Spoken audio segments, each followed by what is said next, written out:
Afrika Mashariki, tuwezeshe kuishi kwa amani, tutimize na malengo yetu, jumuiya yetu sote tuilinde, tuwajibike, tuimarike, umoja wetu ni nguzo yetu, idumu jumuiya yetu.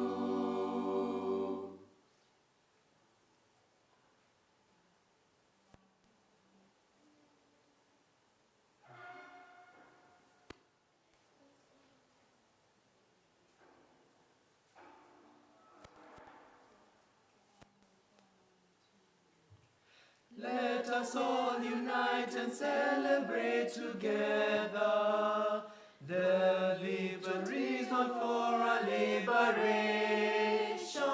Let us dedicate ourselves to rise together, defend our liberty and unity, all sons and daughters of Africa, flesh of the sun and flesh of the sky. Let us make Africa the tree of life.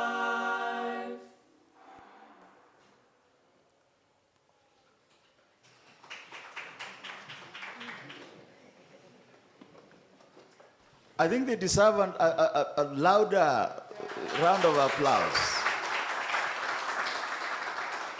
I think in the national anthems that we've just heard, the first one was Kenyan, for those who can't understand Swahili. The first was Kenyan, the second one was East Africa community called Jumuiya, and the last one was the African Union anthem. And I think these anthems already speak to the theme of this conference, of amplifying African voices. They have already amplified Africa in a sense already.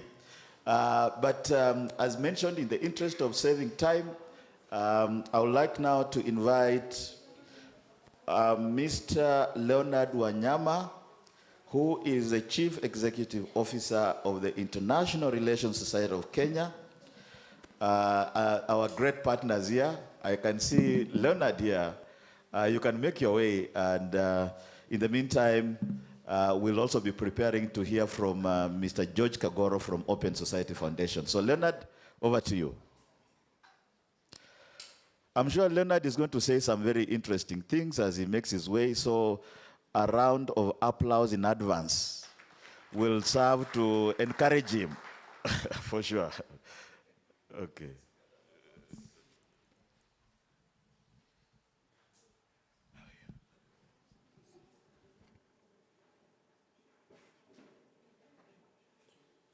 Good morning, everyone.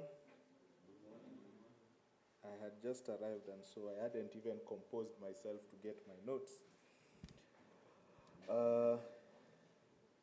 But then I think this is a wonderful occasion for us to have this event. I think there is a lot happening in terms of international relations. So first, in terms of just introductions, my name is Leonard Wanyama. I am the Chief Executive of the International Relations Society of Kenya. But as part of my introduction, I have to make a point and inform you that my day job is actually the Regional Coordinator for the East African Tax and Governance Network. By me informing you that you will begin to get a sense of what the International Relations Society is and what this experiment means in terms of what we are thinking about professionalization of the of the international relations space in the country. Now, the International Relations Society of Kenya is an organization that's being set up as an umbrella convening space for students, for practitioners, and for enthusiasts of international relations. What you realize that in Kenya, over about a 20-year period, there was a ballooning of the scholarship of international relations in the country. But then people study the subject and then go off into different professions. But they still have a yearning for a space where they can come together as scholars or people who are interested in international relations. And so we thought it is worth the try to have and create such a space. And that is what the International Relations Society is, a forum of exchange for ideas about networking, programmatic ideas, so that we can promote interest in the field, champion the development of expertise among people who work on international relations, encourage a greater understanding of global issues, establish connections within the community, and support members in terms of their career progression. We were officially registered in the year 2020 during COVID, but in the folklore of the genesis of the organization, we have operated as a WhatsApp group for so long.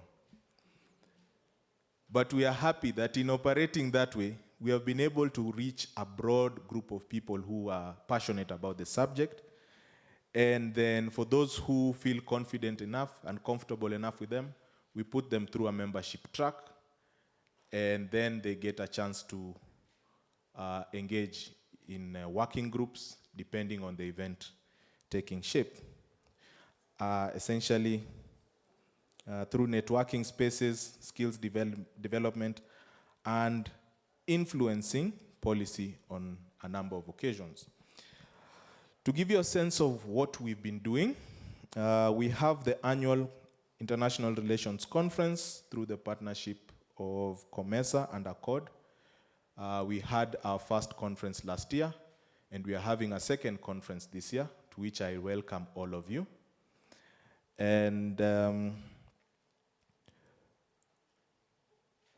this year we had the International Relations and Diplomatic Career Mentorship Forum with the Catholic University of East Africa. We have recently signed an MOU with the University of Nairobi, Department of Diplomacy and International Studies. And at one point in 2020, we actually, through our members, launched an appeal for the evacuation of Kenyan citizens in Lebanon at the time, if you remember the big bombing, the big explosion incident. So we kind of, through our members, reached out to the ministry.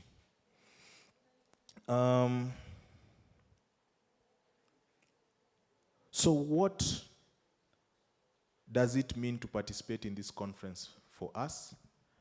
And what does agency mean in a space such as this, and in the discussions you will be having in the next 2 days? For us, it starts with what does professionalization of the field and the community of international relations mean for the students, the teachers, the practitioners, and the enthusiasts in Kenya. We are bringing together a large community of people with different professional cultures. I work in the civil society space. There are cultures that I may need to get well practiced, and considering how I started off my presentation, I realized that I did not observe any protocols. This is always the challenge I face, considering I'm mostly engaged in community groups where we start introductions differently, and I apologize. This is a common error that I need to stop repeating. But then how does someone who conducts these diplomatic follies engage with someone who's well versed in those diplomatic protocols and come to a clear compromise and understanding of what are Kenya's interests within a kind of non-traditional space of practice.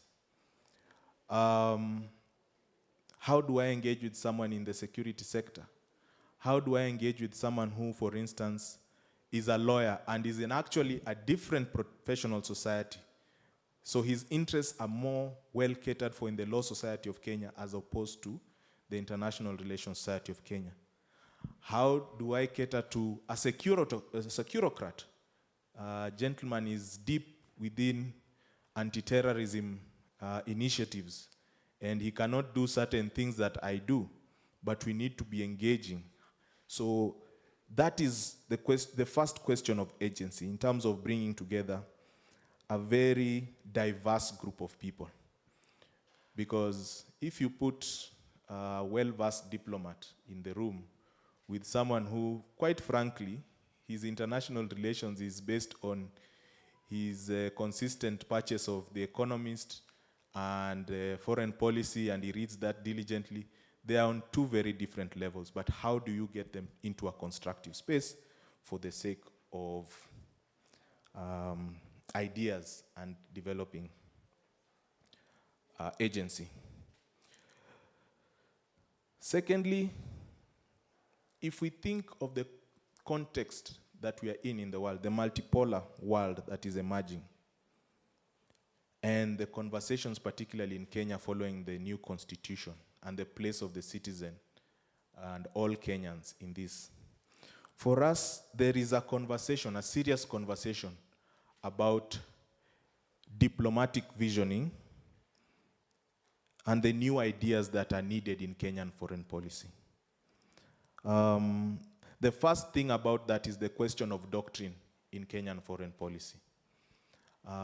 A lot of us encounter all manner of questions. We have heard in Obama's time there was something about don't do stupid expletive.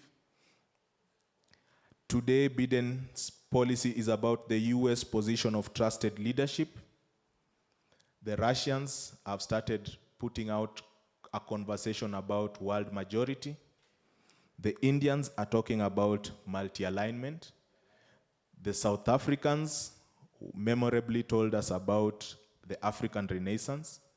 But what do we as Kenyans offer in terms of doctrine in these conversations? And who needs to do this? Americans are free enough to let their citizens just produce theories. I know Thomas Friedman has been all over with this, the world is flat. The Russian, I forget the scholar's name, but he has created something with these conversations about foundations of geopolitics, which has really kind of developed into what we see in the Russia-Ukraine situation. But when all this is happening, where is Kenya? How do we get confident in speaking about those conversations from our perspective? And so that question of doctrine is a very important one. Secondly is the question of improved representation in our foreign policy.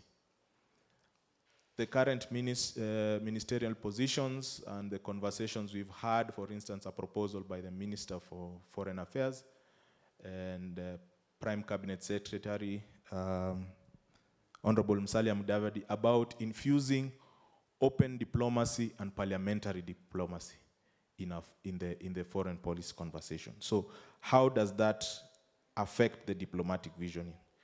We see it as an opportunity to engage better and further with the ministry in a new way, considering the tradition that has been very closed in the past.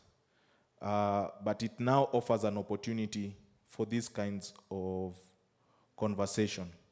They'll provide an opportunity to discuss a whole range of ideas, and we are willing to take part and to bring all the Kenyans, practitioners, and whoever else interested in these questions to take part.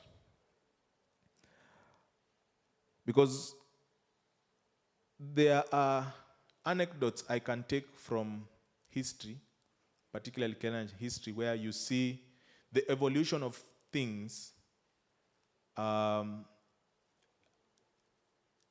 affect our foreign policy, affect our engagement. But there needs to be a deep understanding so that not only ourselves as practitioners, but also our friends and allies can get to understand us better.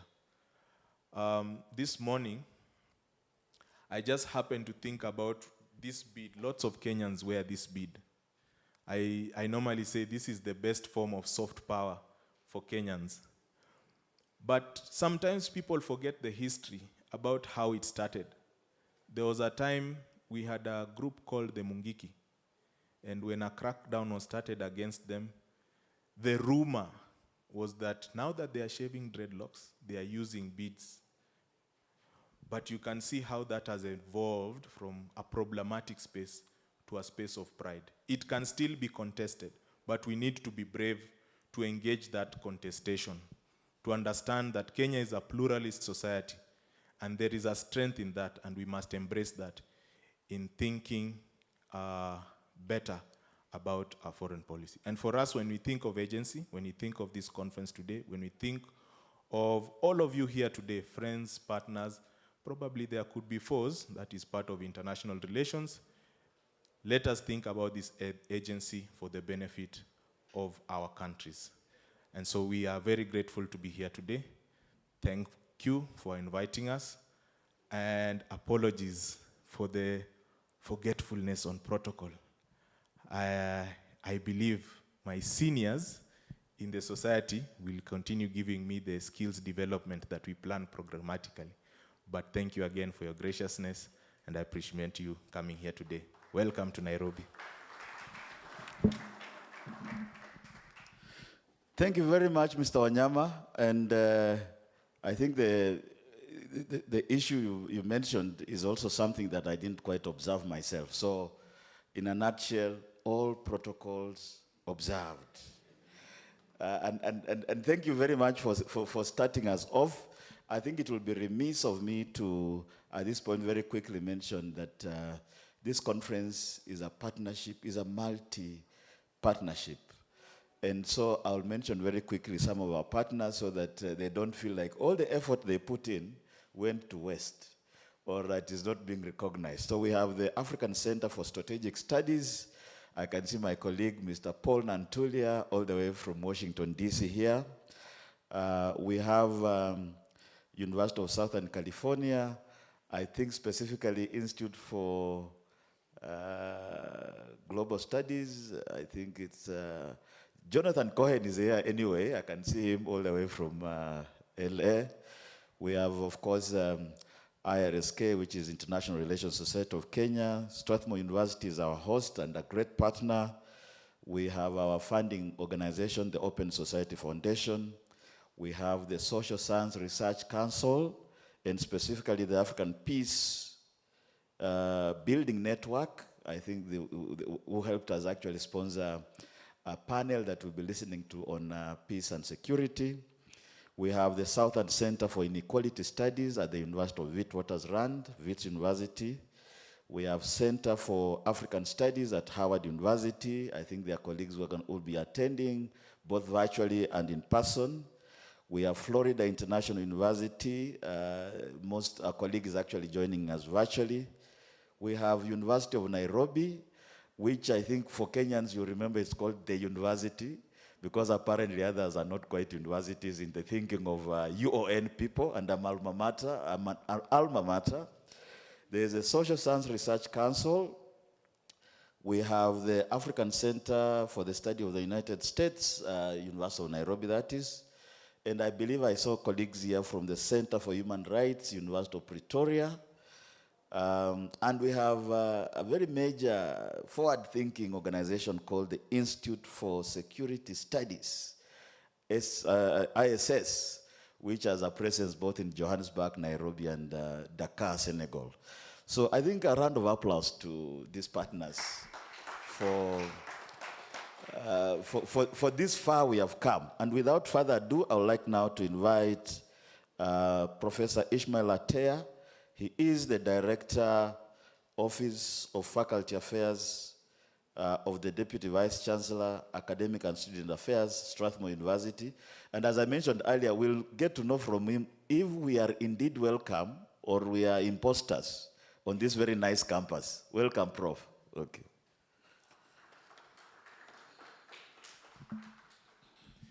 Thank you very much, Dr. Wekesa. To follow the tradition started, all protocols observed. Okay. I'd like to take this opportunity to welcome you to Strathmore on behalf of the university management. We are always glad to have visitors because this is an opportunity for us to check ourselves in terms of hospitality, in terms of our engagements, in terms of our collaboration. How are we doing? So the more we have visitors, then we open a lot of spheres in terms of how we interact. Now, I'll just go back. If you notice how the chorale started the presentation, they started with Kenya, East Africa, and then Africa.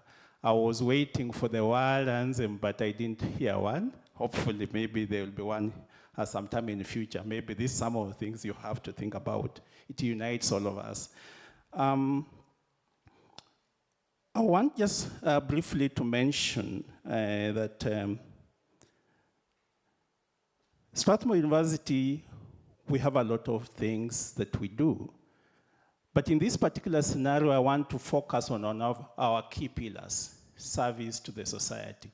So when I look at the theme of this discussion here, this conference here, that resonates very well with that because some of the things that will come out of these discussions are closely related to what we in Strathmore aspire to have, and that is service to the society.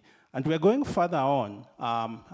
Tomorrow we'll have the president who will give remarks. That's the president of Strathmore Academy for International Research Collaboration, Professor Dhiambo, will be giving some remarks later on in the afternoon. But what we are looking at, Strathmore has been around, we are still very young compared to University of Nairobi, who the university, as you said. But we are aspiring to do things in a different way.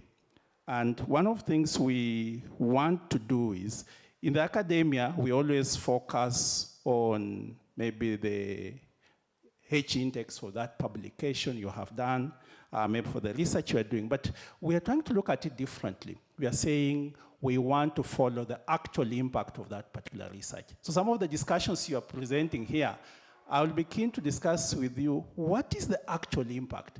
And we want to say that if someone has a good impact paper, we have not reached there in terms of promotion, but we are saying, if your paper has a higher impact, even if someone has 10, maybe this one can take care of the 10 and you have 2, and we consider you to be the best in terms of our pillar, in terms of service to the society. So we don't want those articles, those journals, these discussions to be somewhere on a video somewhere, on a shelf somewhere with that particular nice article, with all the references people are doing, but it has no impact. And so this discussion here, we want to look at it from the academia, from the industry, civil society, and of course, the government, of course. So we want to look at that whole path. The academia, you are deciding, you are discussing, you are coming up with that very nice idea or policy. How can you help? Have discussion with the government. Usually, academicians and government, sometimes the discussion can be a bit heated because you are looking at it from a different perspective from where they are. But is it possible for us to come at a table and find ways in which this can be done, and then follow up and find out how this impacts the society? Because without that, then the whole becomes very difficult. So there is the interconnectedness of this quadrihelix, as you might put it. So we are really keen on that. And so as you go through these 2 days of discussions, presentations, think about it from that perspective. I would want you to extend that and see, whom does it touch? Whom does it touch? How are they affected 1 year, 2 years, 3 years down the line? Or am I that academician, that very nice researcher who has that article on a shelf somewhere, having my CV having 90 pages, but none of them has had impact to the ordinary person on the ground? Because if that's the case, then we have a problem. Okay? It's all theory. So the aspects, I've seen several areas here where we have, there are a lot of policy implications. There are a lot of directions that are there. But for us, if we have a summary, Dr. Ekeza, at the end, and we are seeing the directions, then we'll be glad. Strathmore, we have set up that, like I said, my president will be here tomorrow, Strathmore Academy for International Research Collaboration. And we are having actually a summit next week. And part of the key things is that we want to be able to bring the whole generation of the senior researchers, the current people who are doing the research, those are now professors, senior researchers. We want to look at those ones who are coming into that, so early career researchers, and the younger generation, so that we have all that list, a group, so that we can work together. Because how can that senior researcher be able to talk to this young person? In fact, those who have been in Kenya, you know how our Gen Z is very active. And so we want to see how can we do that such that now we don't have a gap, because they have a lot of influence in different areas. So for the sake of time, I would like to take this opportunity to say we are glad you are here, and we are hoping that some of the discussions that you have today will have impact, and we are looking at it, Kenya, East Africa, Africa, and the world. With that, we will be very appreciative as hosts. Thank you very much. Right, no, thanks very much, Professor Tea. Now we are very certain that we are welcome on this beautiful, very well set up, what some people call Uber kind of campus. Close-knit, you can see the paving is on standard, the buildings are clean. Now I'm wondering if my alma mater, University of Nairobi, I know colleagues are here, let me not go further than that. But also let me recognize one of our partners, Horizon Global. I think Dr. John Mahasi is here. Horizon Global is leading consultancy, training, research entity working continentally, in fact, globally. And he'll be moderating some of the sessions. But without further ado, I would like now to invite Dr. Majid Twahir. He is the Associate Dean, Research and Innovation at the Strathmore Business School. So most welcome. Let's give him a round of applause as he makes his way. Yeah. Thank you very much. On a light note, whenever people say, well, protocol observed, is similar. It reminds me of the people who say, with all due respect, and immediately follow to disrespect those who are following. So let me try and not say all protocol observed, but specifically, Dr. Brian Kogoro, Managing Director of Global Projects at the Open Society Foundation, Dr. Bob Wekesa from Wits, is it Wits or Wits University, our many, many partners without whom this conference would not be possible, invited guests, leading Pan-African intellectuals present here at this conference, Strathmore colleagues, ladies and gentlemen. It's always difficult when you come and talk after a senior colleague like Professor Tea, because being all of us in Strathmore and believing in what Strathmore stands for and connecting this conference to the values of Strathmore, I was going to say more or less the same thing, so allow me to deviate a little bit. It is a great honor and privilege to welcome you here to Strathmore University, to this important conference on amplifying African voices for strategic action, AFSA conference. This conference has been organized by many partners. I think Dr. Wekesa has mentioned all of them. And we are glad to note that we have over 150 delegates, 80 speakers, participants from at least 17 countries, representation from 30 universities, and representation from almost 20 think tanks. So we're very privileged to have you all here and to share with us your information. As a university whose mission, as Professor Tea has already mentioned, one of the key pillars is service to society. So we really look forward to this conference and how we can help address some of the key issues that are being addressed in this conference. Some of them are, which are the global media with power to shape African narratives within and outside the continent? What is the African status or status of African voices and media in the international sphere? What is African agency towards global powers from a media and journalism perspective? What are the key issues and dynamics of relevance to the role of the media in Africa's interest in world affairs? My hope is that we will provide answers to some of these questions during our deliberation in this conference. And in doing so, we touch a matter very close to me. When I teach strategy, whenever I'm teaching strategy, most of the books that we teach have nothing on Africa and contribution of Africa to strategy as an example. So I'm hoping that as we discuss, we shall look at and focus on some African theories. Perhaps Afrocentrism, Africology, African regionalism, Afropolitanism, decolonialization, African socialism, Pan-Africanism, Ubuntu as it's referred mainly from South Africa, and here in East Africa we call it Utu, and de-Westernization. So I'm hoping that we focus on some of these Africa-centric approaches to telling our story. If we don't tell our story, others tell it for us. Then we cannot complain that only half the story has been told. We must take charge of the story that we want to tell.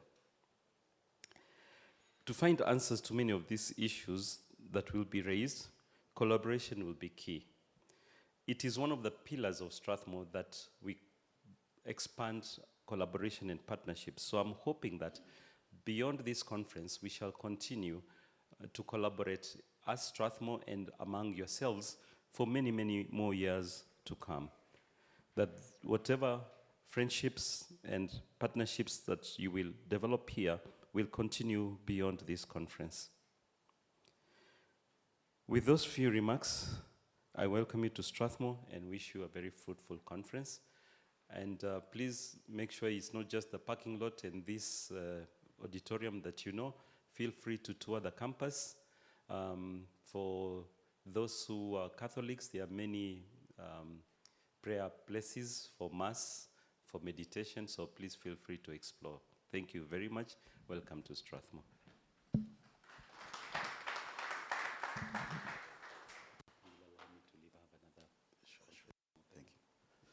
Thank you very much, Professor Twahir. We greatly appreciate. I think with Professor Tea and Dr. Twahir, now we feel very much at home. We feel welcomed. I just wanted to mention very quickly, as a matter of organizing ourselves, that there's a team of colleagues from Strathmore and from Wits University right outside there at the entrance who can assist with in many ways in terms of logistics of bathrooms and any other requests that you may have. But earlier on, I think I massacred the name of one of our partners, and I want to make a very quick correction before it is too late. This partner is called Institute on Inequalities in Global Health, and represented by Jonathan Cohen here. This is an Institute on Inequalities in Global Health is based at University of Southern California. We've collaborated quite a bit on this. But without wasting too much time, we want now to move to a high-level presentation on the theme of the mediating effect of the European Union in Africa-China and Africa-US relations. This is being presented virtually by Professor Ambassador Bitange Ndemo, who is Kenya's ambassador to the Kingdom of Belgium and the European Union. And I think for many Kenyans, East Africans, and even Africans, you know that he's a scholar diplomat. And so I think we're glad to have him. I suppose this can be streamed. My colleagues at the back.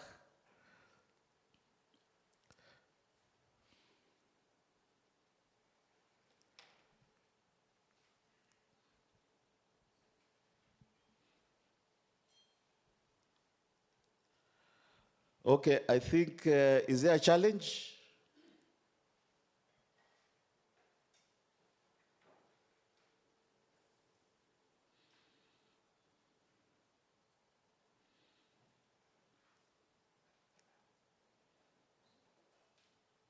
Okay, I think it looks like there's a challenge on the streaming side. I'm sure it will be fixed and fixed for good for the rest of the conference.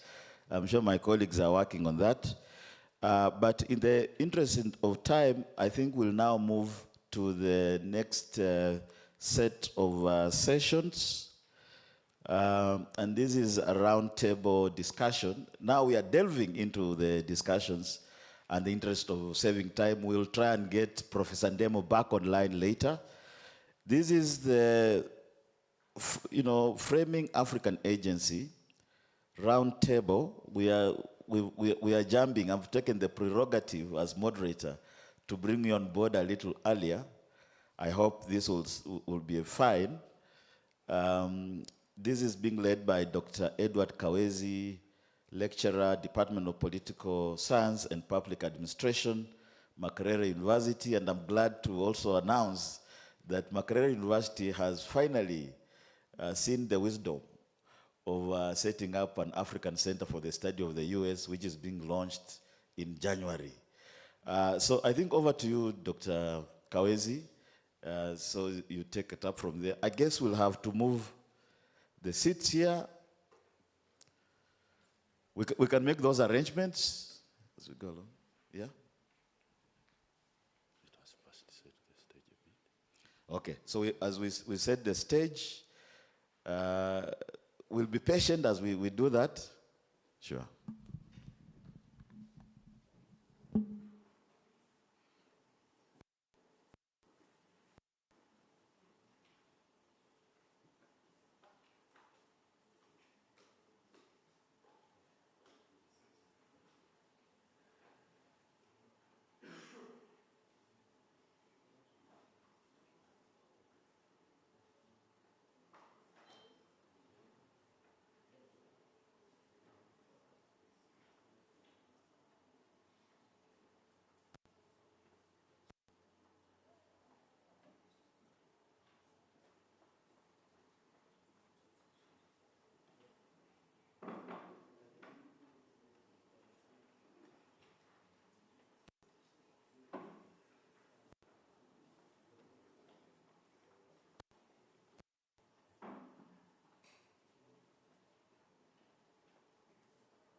Okay, over to you, Dr. Kawezi.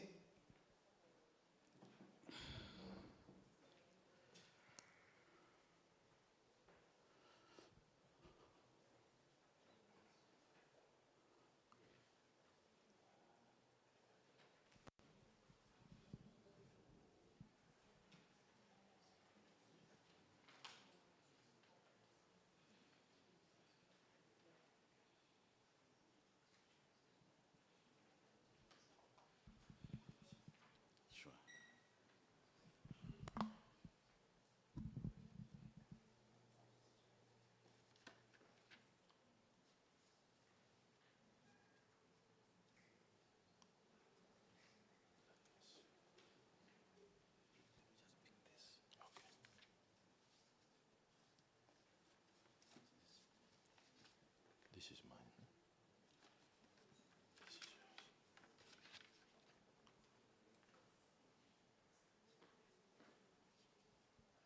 Distinguished ladies and gentlemen, a very good morning and welcome to our first panel discussion. By way of background, in the 1960s, there was a very serious conversation between two important gentlemen. That was Al Amin Mazului and Walter Lodin on the question of African liberation and self-determination.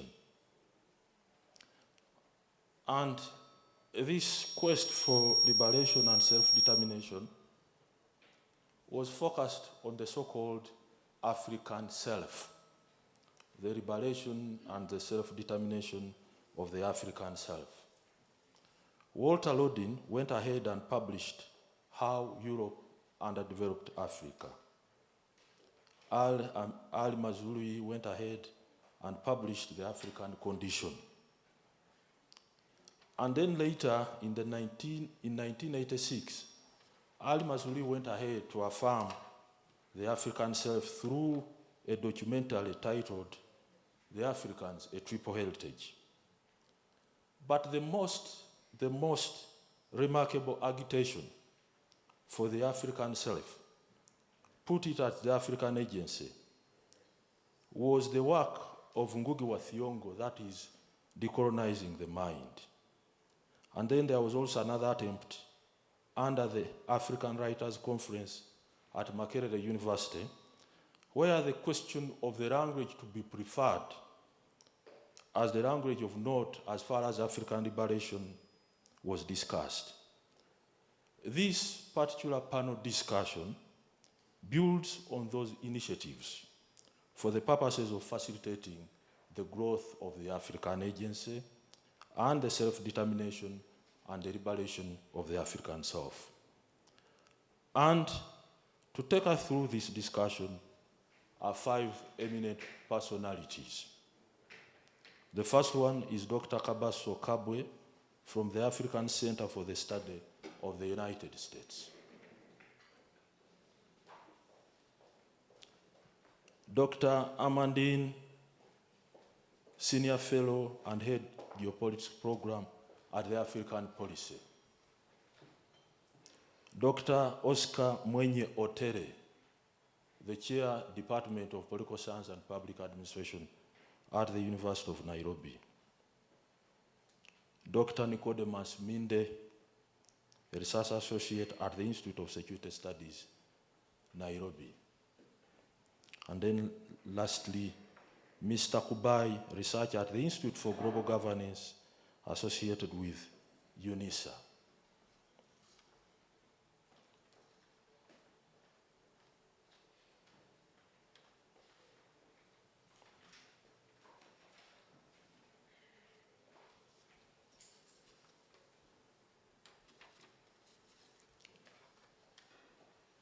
And to usher us into this discussion is a trigger.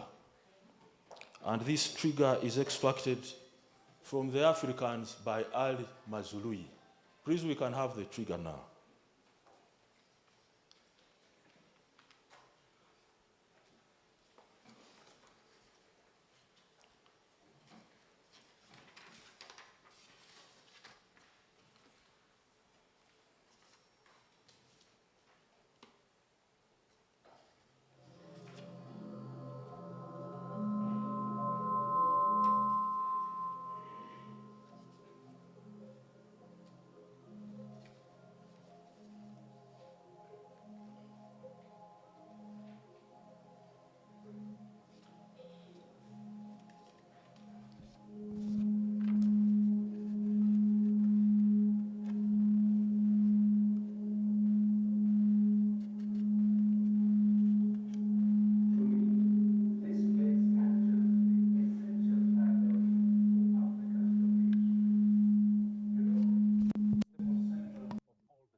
two almost equal halves. No other region of the world is traversed by the equator in quite that manner. It is the middle continent by any standards, sitting next to what Europeans call the Middle East. And yet, the majority of our people have lived in relative historical isolation in their villages. And now, colonialism and underdevelopment have added to our problems. This most central of all continents has been pushed to the very periphery of world affairs. For the Africans, this need not be so. It hasn't always been so.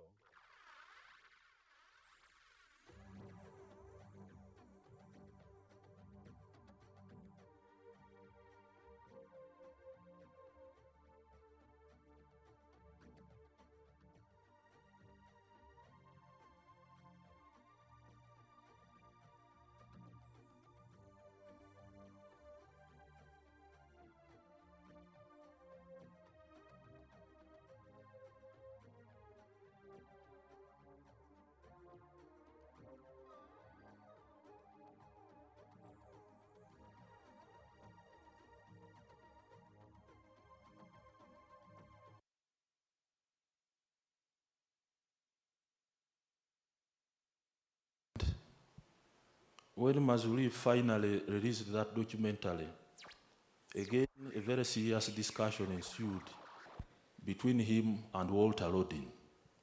Walter Rodin suggested that now Mazuri had reduced the question of African agency to drama. Those discussions used to take place at the main hall of Makerere University. And of course, at Makerere University, we have been saying that we miss such discussions. And we are glad to WITS and the Center for the Study of the United States for rediscovering the African self as far as this important discussion was concerned. And the eminent panelists are going to guide us into that discussion, and then we shall invite the audience to make a firm contribution to the same. The principle of nearness works so well, and on my side is Nicodemus. Is Nicodemus biblical? Of course it is. Of course. Let us now pitch the discussion by way of reflecting on this particular question. Why is it important for us to discuss the question of the African agency at the moment? Well, African agency, of course, in the academic discussion has been a center of critical thought, especially in the recent years, in light of the changing global patterns and dynamics. But for me, I want to situate it at this particular moment when the world is experiencing some form of global shifts and global historical interplays. For example, the Russia-Ukraine conflict, for instance. And in my preparation, I've been working on a particular research around how Africa has responded to the Africa-Russia conflict.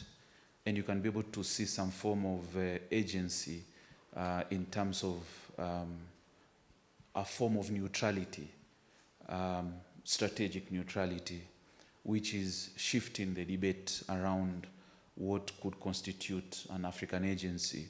And we see in a number of African countries opting not to either support or align, to this particular conflict. So for me, this particular voice, especially by the African Union, through a delegation that was actually sent to both Ukraine and Russia, and the auspices of the South African president, gives us this particular moment for us to really reflect what can Africa exert in terms of global political discussions. And I think at this particular moment, the African agency can be discussed vis-a-vis its reaction to the Russia-Ukraine conflict.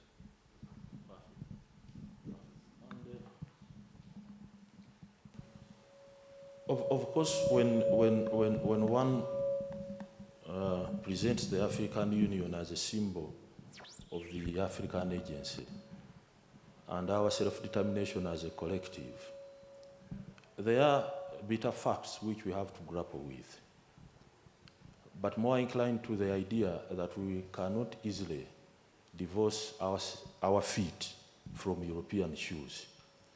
The budget of the African Union that is operational is generally funded by the European Union.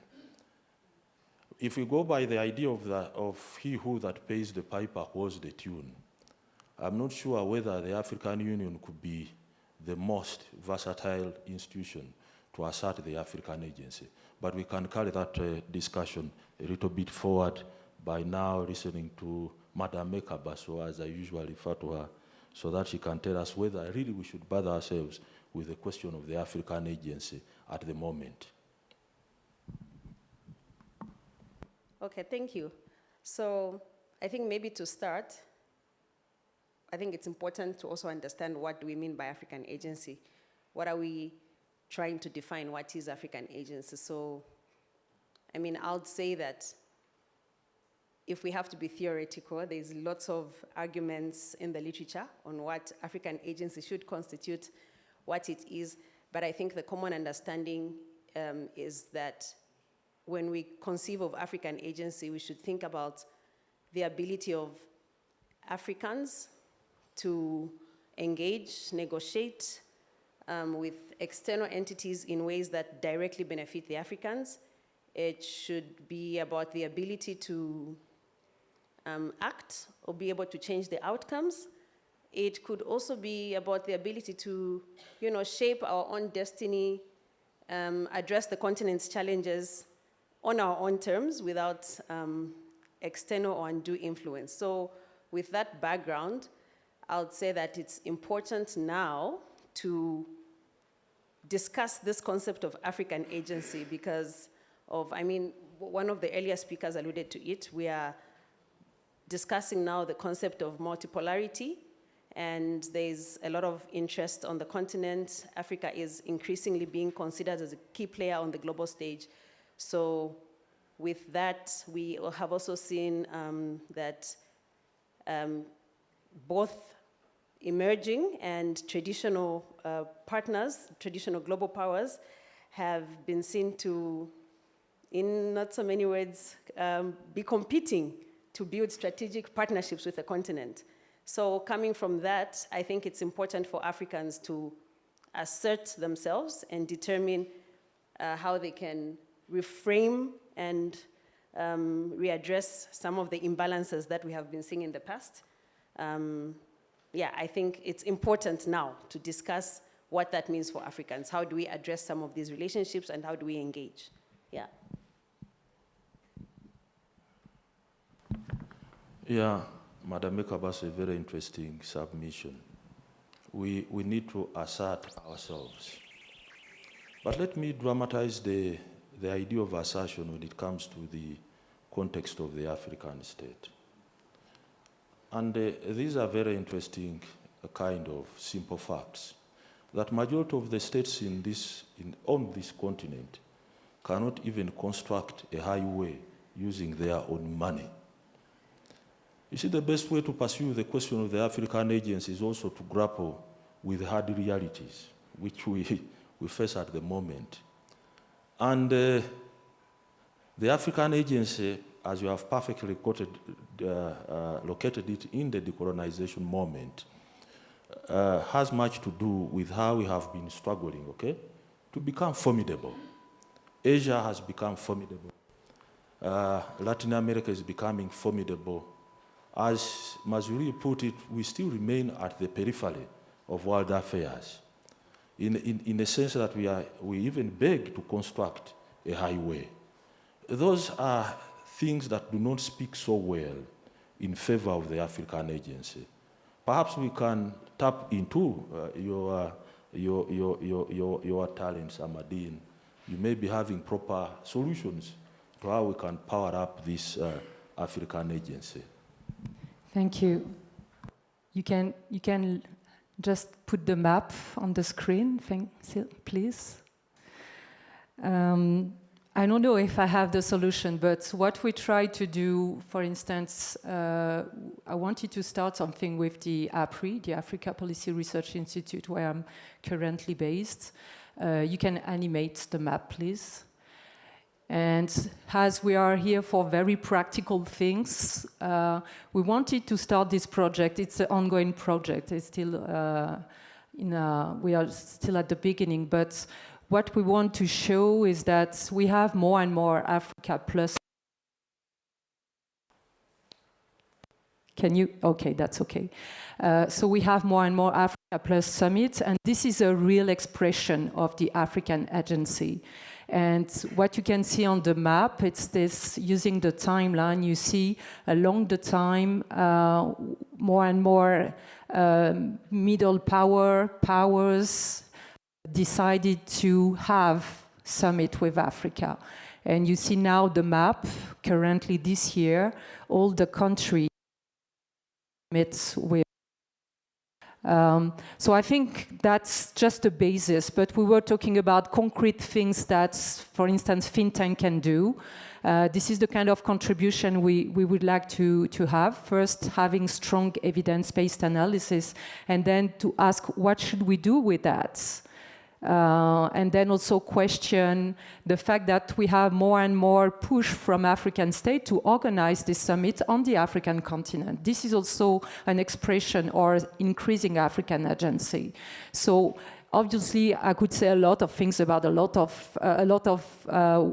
things about African agency, but we have a limited time. But I just want to say that.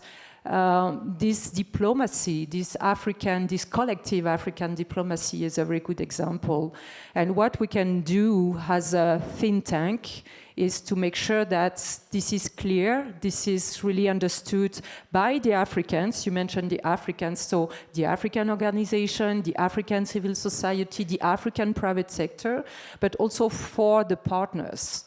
Because at APRI, we are based in Germany. We are an African think tank, but I think it's important to create a bridge because African narrative, African agency is not only about Africans. It's not only for Africans. It's also for the international community. It was said this morning, so I think that's important maybe to come back to this.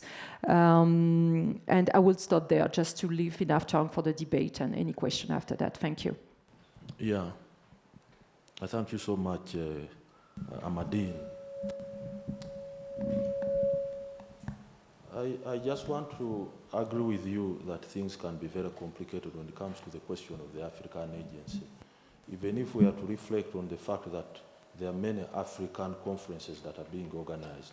France organizes, Russia organizes, German organizes, the United States organizes, and they are invited as a bloc. Please, Africans, you come to Paris so that we can discuss the issues concerning you. They are not invited in their own regard, in their own sense of independent African countries, but rather as a collective. And the president of this country really took the actors on that why do you continue inviting us as if our interests can be put in a single basket, you know, that all the things we suffer from are homogeneous. So the president of this country had no good words for that kind of arrangement. His suggestion was that we should be invited in our own right as sovereigns, so that we can also contend with another sovereign. But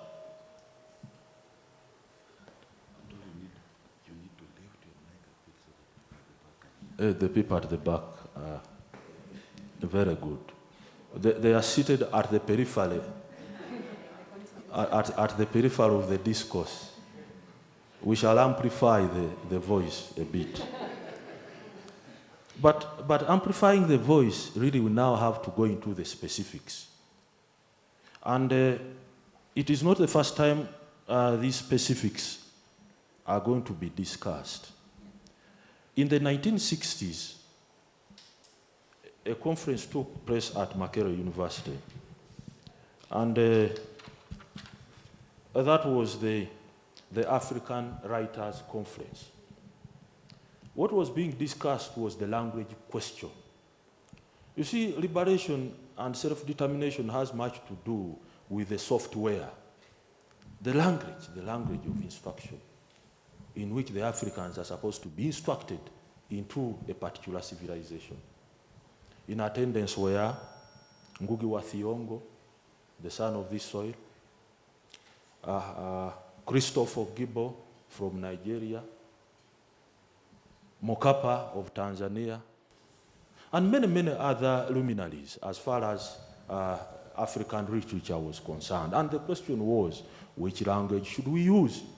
In other, they are trying to grapple with the things that shape and shake the African agency. But most importantly, that you cannot make an attempt at asserting yourself in the language of those that subdued you. And that is how Ngugi wa Thiong'o had to shift from the English language and started writing in Gikuyu, and later on wrote the decolonization of the mind. But the paradox also obtained within the personality of Ngugi wa Thiong'o was that he wrote the decolonization of the mind using the resources of the decolonizer at the Bayrou Institute of African Studies. In others, you couldn't find a well-resourced infrastructure in this part of the world to puncture holes into colonialism. So we need really to reflect on these. What are the major issues that continue to shake and shape the African agency?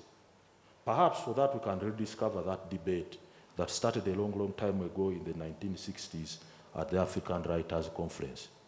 I just want to begin with Nicodemus, the principle of nearness. Yeah, sure. And most importantly, that the non-aligned scheme of things feeds into the issues that can shake and shape the African agency.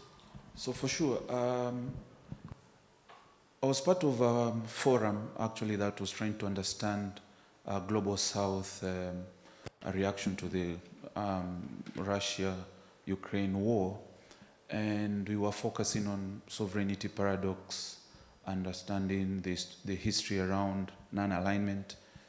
And in the framing of contemporary African agency, I tended to argue in my analysis where I focused on Tanzania and Tanzania's neutral position to the war, again situating it on the Global South perspective on this reaction. We understand that the traditional non-alignment of the 1960s, 1970s really, to a great extent, has shaped contemporary understanding of African ability to want to exert its influence in the global international discourse by either reacting or projecting its influence. But I came up with another concept which I think makes a bit of sense, which is, can we think about African agency as non-alignment 2.0? And non-alignment 2.0 is international relations concept really stemmed from India's foreign policy in an attempt to realign its growth in it and its critical role in global positioning by looking at what they call strategic autonomy, or what we are now referring to multipolarity, whereby it is a foreign policy that is trying to really, in the larger scheme of international relations, you maintain some form of strategic autonomy by either not aligning to either sides of the international order, by, where it fits at any particular moment, you can be able to align to that particular strategy. And for me, I tend to argue that, it's a question that I pose in this particular research, is African agency a reincarnate of what we call non-alignment 2.0? Again, borrowing a bit from the Indian context of strategic maneuvering, multipolarity, strategic ambiguity, in an attempt to show some sort of positioning. And if you look at Africa's response, the Africa, to the Russia-Ukraine conflict, and the amount of neutral positions that Africa has taken, to argue that we are witnessing a reincarnation of an alignment position where countries are beginning to decide not to either take any of these positions. Because, of course, as you rightly put it, we could be under significant strain to take certain positions to either condemn the conflict or to, to support the conflict, to align to a particular conflict. So for me, I view the transition from this very traditional non-alignment to a new conceptualization, again borrowing from the Indian context of non-alignment 2.0. So for me, I think African agency could be transitioning to this form of a new form of non-alignment. Of course, it's a work in progress in terms of theoretical building, but this is a question that I tend to ask as an international relations practitioner and scholar. Thank you so much, Nicodemus. And with us right now is Dr. Otere. Dr. Otere is my brother and friend. That is why he can afford to come late for my panel. It's okay, it's okay. Yeah, the traffic jam in Nairobi is usually thick at this time of the day. But welcome, my brother, for the panel discussion. And while you were still on the way, we are grappling with the question of the African agency, which the luminaries in the discipline of political science and international relations concerned themselves with since the 1960s. In other words, we are beating the already beaten path.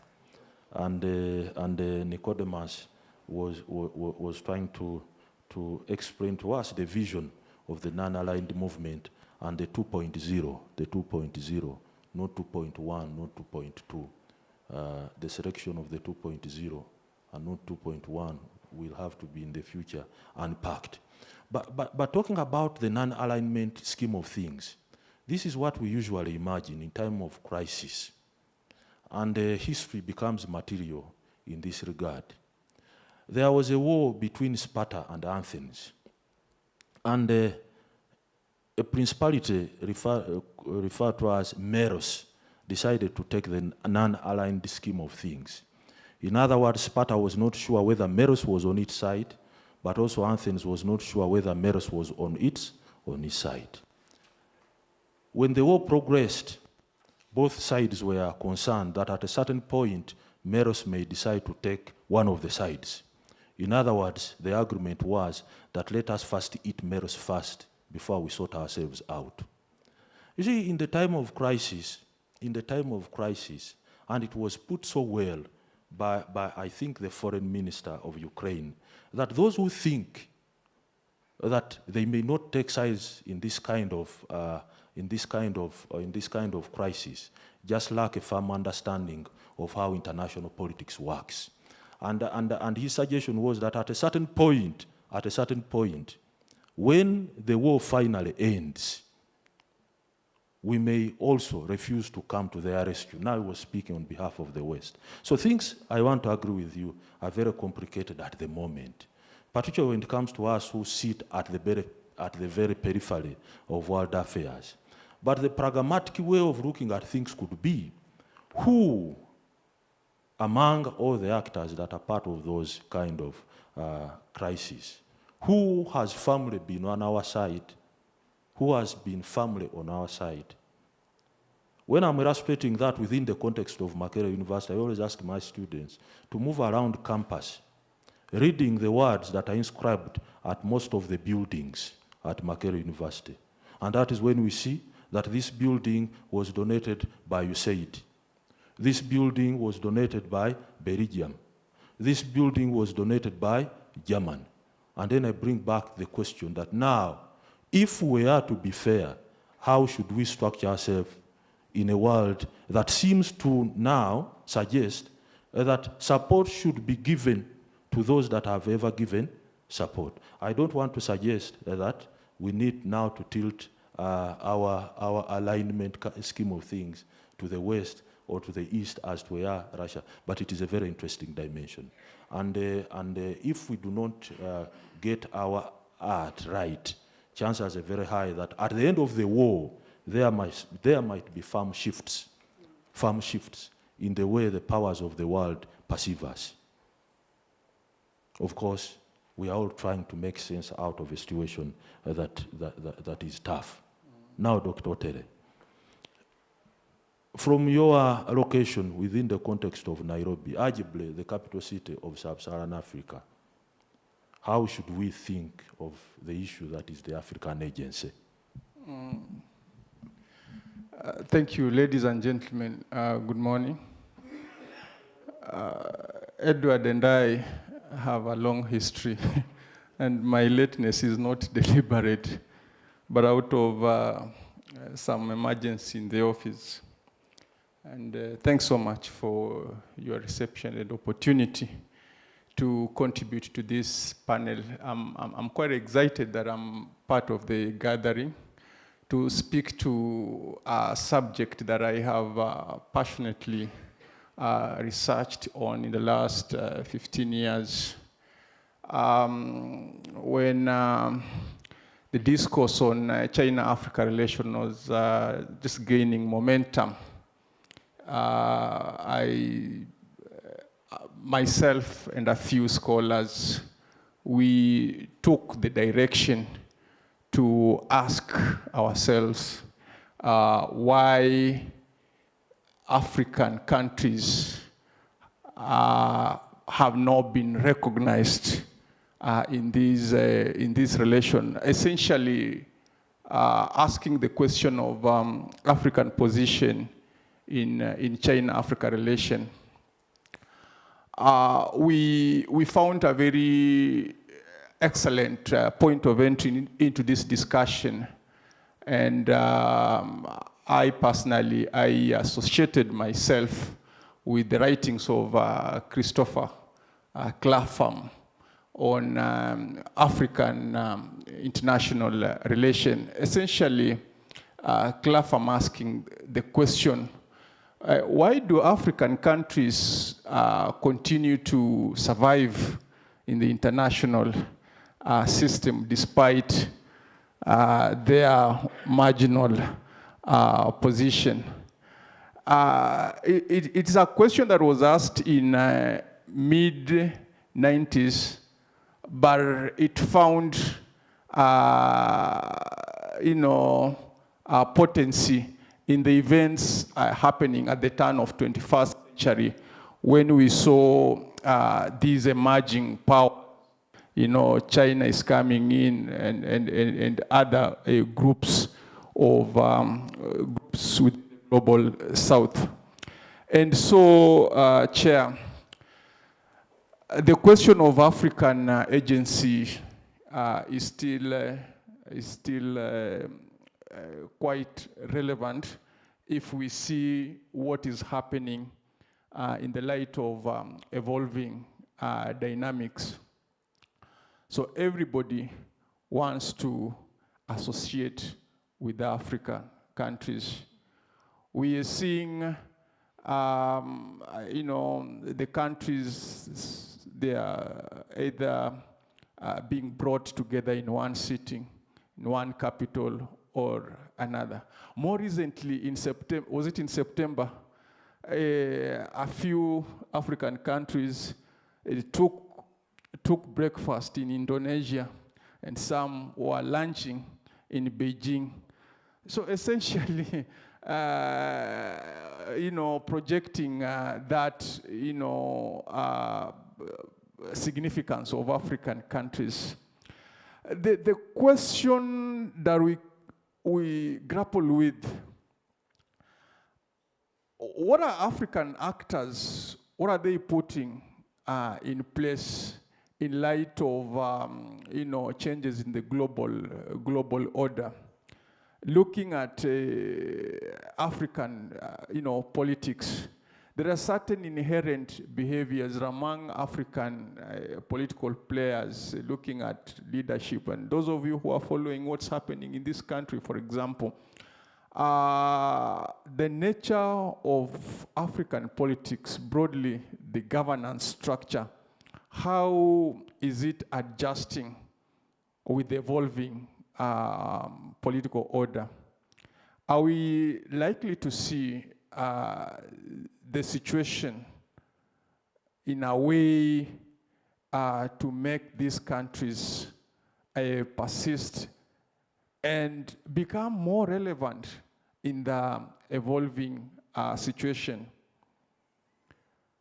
So I'm questioning how these countries have gone about doing their business, particularly in the issue internally, their national politics, but also do we see avenues for enhancing African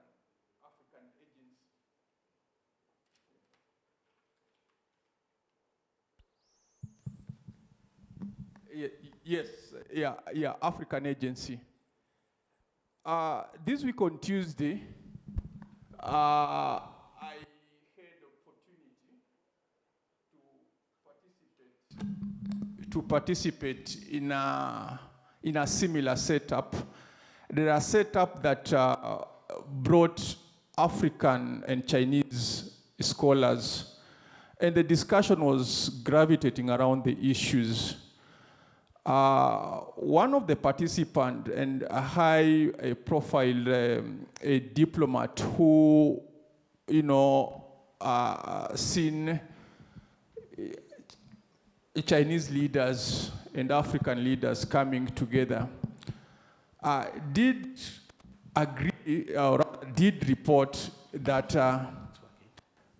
he has witnessed some, concerted effort by African countries sort of to prioritize their policy issues when engaging with China.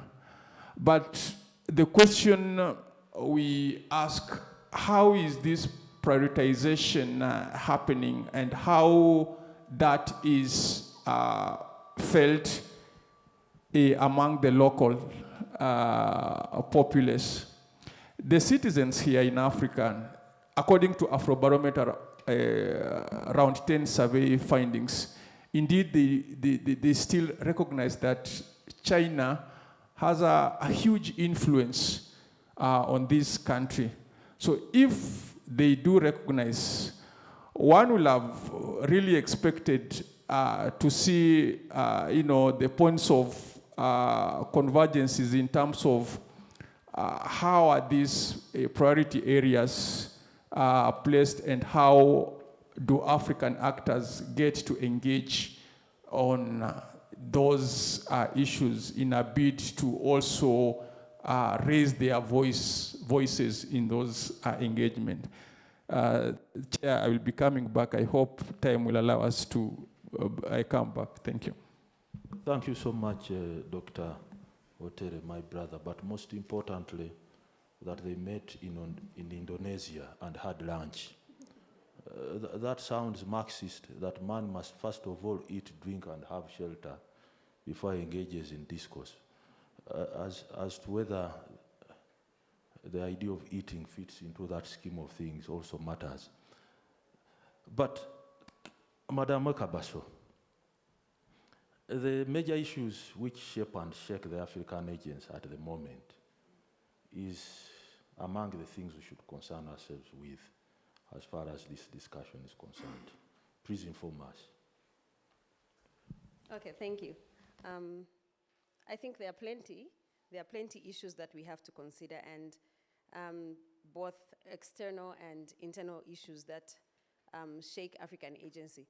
I think when we speak external issues, we cannot run away from discussing history and the legacy of colonialism and how all this has contributed to shaping what we currently have. We have, economic structures in which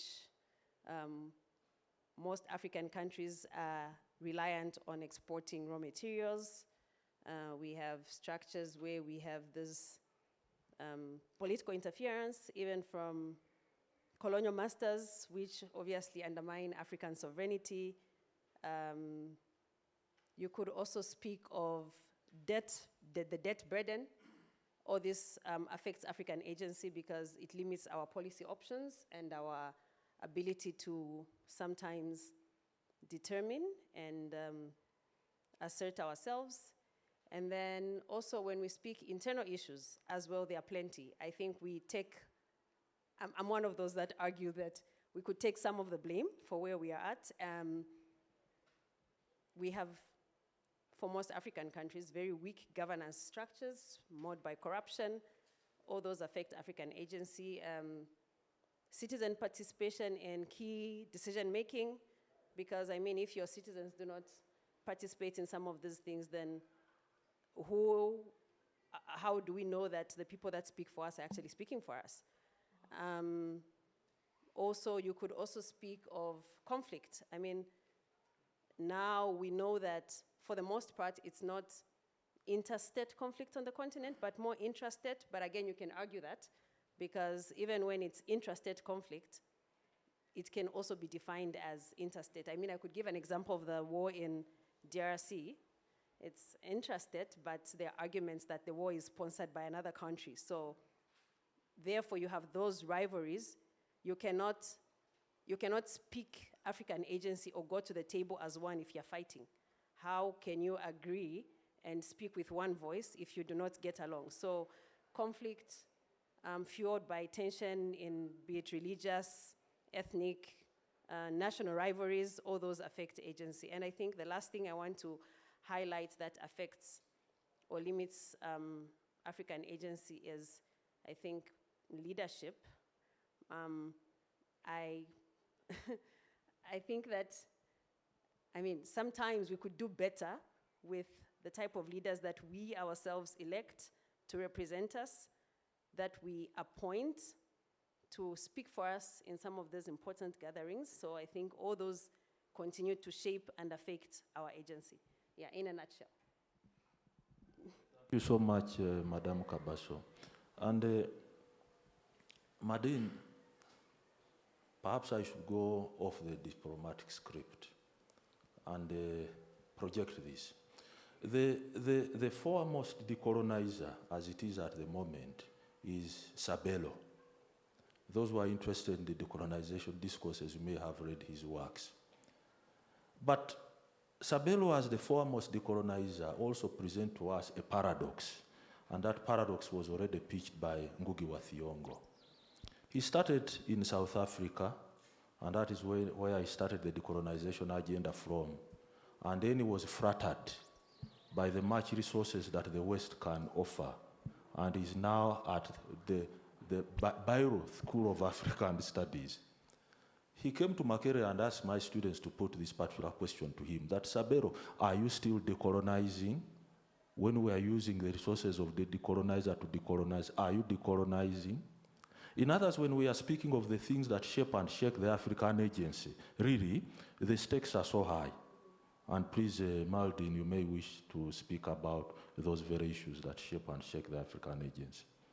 Thank you. Can you just put the map again on the screen, please? And I will go back to this. I just want to, a lot has been said, so I don't want to go back to this, and I agree there are plenty of issues. I would like to use the opportunity now to introduce, because the theme of the conference is African Voice.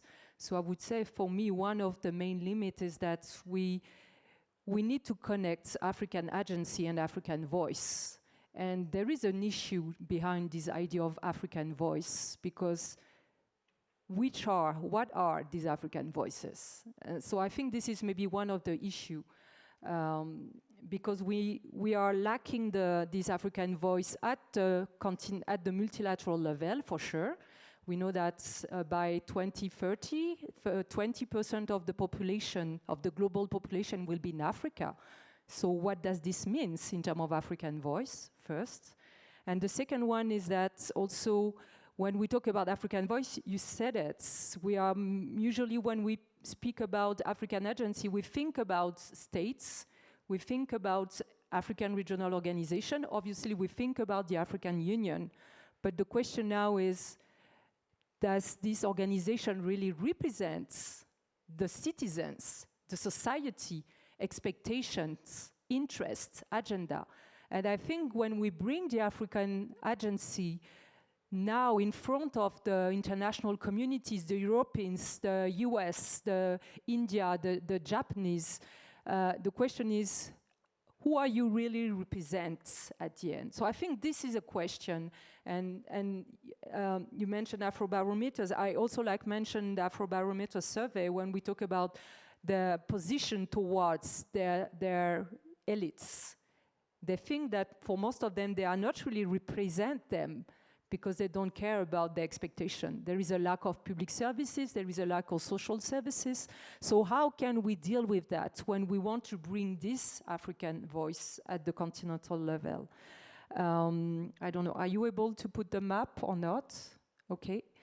And the last thing, I think, and it was also mentioned during the introduction this morning, is that the question of African agency is also the capacity to measure and assess, in reality, the African agency. And I don't know if you can put the map on the screen. The question is about when you sign agreements, when you have summits, when you have this partnership, when you want to have cooperation with non-African partners, how can you assess how this agreement has been implemented in the interests of African stakeholders? So I think we are still missing the methodology to do that. So this is also something we need to think about. And we don't, okay, thank you.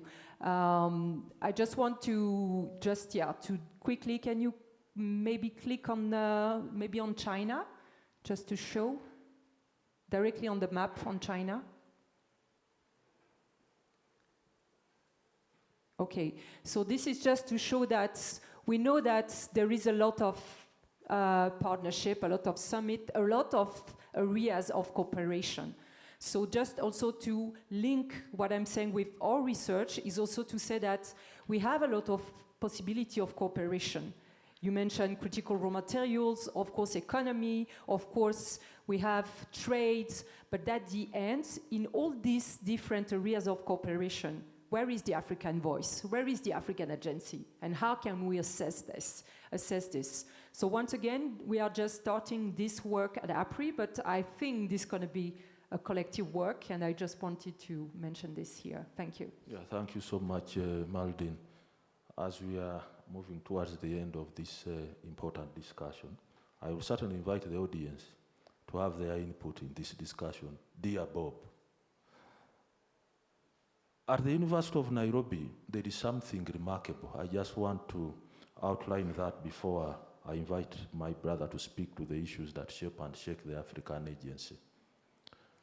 On this side of the main campus, there is the American wing. And then on the other side of the university, there is the arguably emerging Chinese wing, because there is a tower that was constructed by the Chinese, seated right facing the American wing. Are you not concerned? Are those not the issues that really shape and shake the African agency? Why not the Nkrumah wing or the Kawes wing for that matter? Edward is an interesting observer. You know, it's easier for the external observer to see what's happening. Now, us who are there, we appear to appreciate those buildings, but I'm just asking, you brought in a very interesting scenario.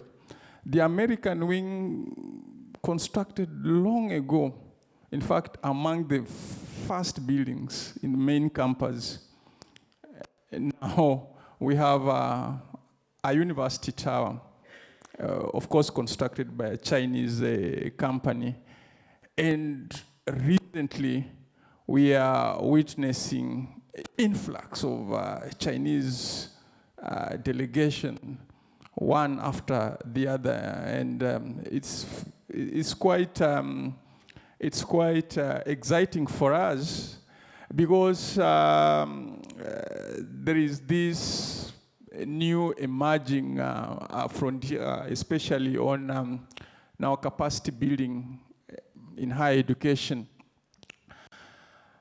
The question of why African students are now more and more preferring to graduate towards Chinese university,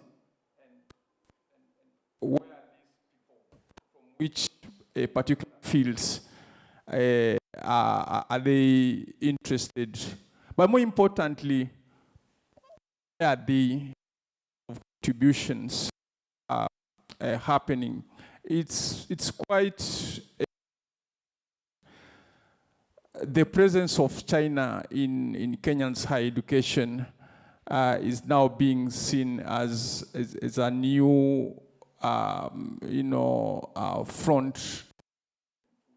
Just examine the influence engagement, whether more and more Kenyan students will prefer to acquire education from China. Yeah, my brother, things can be complicated. On one hand, we say we need to do away with our former colonizers. On the other, we are welcoming other colonizers, but not welcoming ourselves as far as self-determination is concerned. Thus, the futility of the African agency. If I were to conclude this discussion, but I'm here to do so, I need to tap into the talents of the members of the assembly, as my friend Jonyo usually puts it. And the members of the assembly can respond now to this question, really, before I come back to the panelists to wrap up the discussion. What needs to be done to power up this African agency? Because it seems to me, the more I have discussed it here, the more I have hit a huge wall, like the wall that buffers the Chinese constructed kind of highway here in Kenya. So let us listen to the members of the assembly from the audience on how we can power up the notion of the African agency and the practice of it.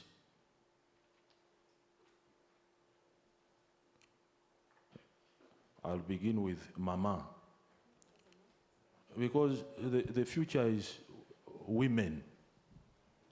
The future is women. They are very critical to our civilization. We are all sons of mothers. So we begin from you. Yeah, good morning, and thank you for the opportunity to speak. My name is Wanjiru Gekonyo, and I'm an advocate for, I call it transformative governance. I've been working in good governance, but that, the conceptualization of good governance is very much a neoliberal concept, so it has limitations. But to answer the question from where I sit, I've worked mainly in local governance, and I really resonate with what our panelists there said. It's citizen voices at the local level. So my contention is all development is local, all politics is local, but we tend to usurp and ignore that local level. So we need to build our strong local level structures, our strong local level governance and democracy, and even development. Maybe my last reflection, because we've been advocating around debt accountability, the debt problem, especially in Kenya, was driven by a lot of large infrastructure projects that cannot give returns. So they cannot pay the debts, the loans with which they were, that were procured. And corruption aside, the question is, what kind of development projects were needed? They could have been smaller, modular projects that tap better into the local economy in terms of technology, in terms of creating jobs. Yeah. So my contention is, let's think local about the resources we have, and then of course governance. Perfect. Thank you. Perfect, perfect. we start with the gentleman at the back and then the comrade here.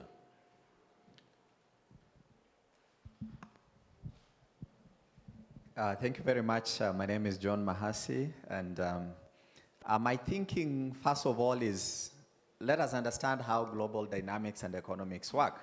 Let me pick a peculiar example for whatever reason. When you enter any negotiating room or any space to negotiate anything, if you are negotiating with the United States, they always have an overriding principle that their interests come first, whatever their interests are. Now, at the Africa scale, what is our interest? What value proposition are we giving? What question, what ask do we have at the space of the global negotiation space in energy, in technology, in minerals, and so on? Unless we clarify what our ask is, whatever space our voice will be heard, that voice will at best probably be just noise. Number two, and very important,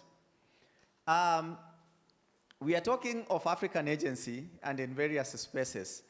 But when we articulate our issues, and I want to critique partly what I've heard this morning, there's a lot of jargon, a lot of lingua, but no one is saying anything. If I ask for the last 1 hour, critically summarize for me the three key points that we can take from the 1 or 2 hours we've spent here this morning, it becomes very difficult. And this discourse must start at the practical level, either in academia or in policy or in practice, where we know exactly what we are saying. Well, how do you want to engage with the world, and how do you want to engage with it?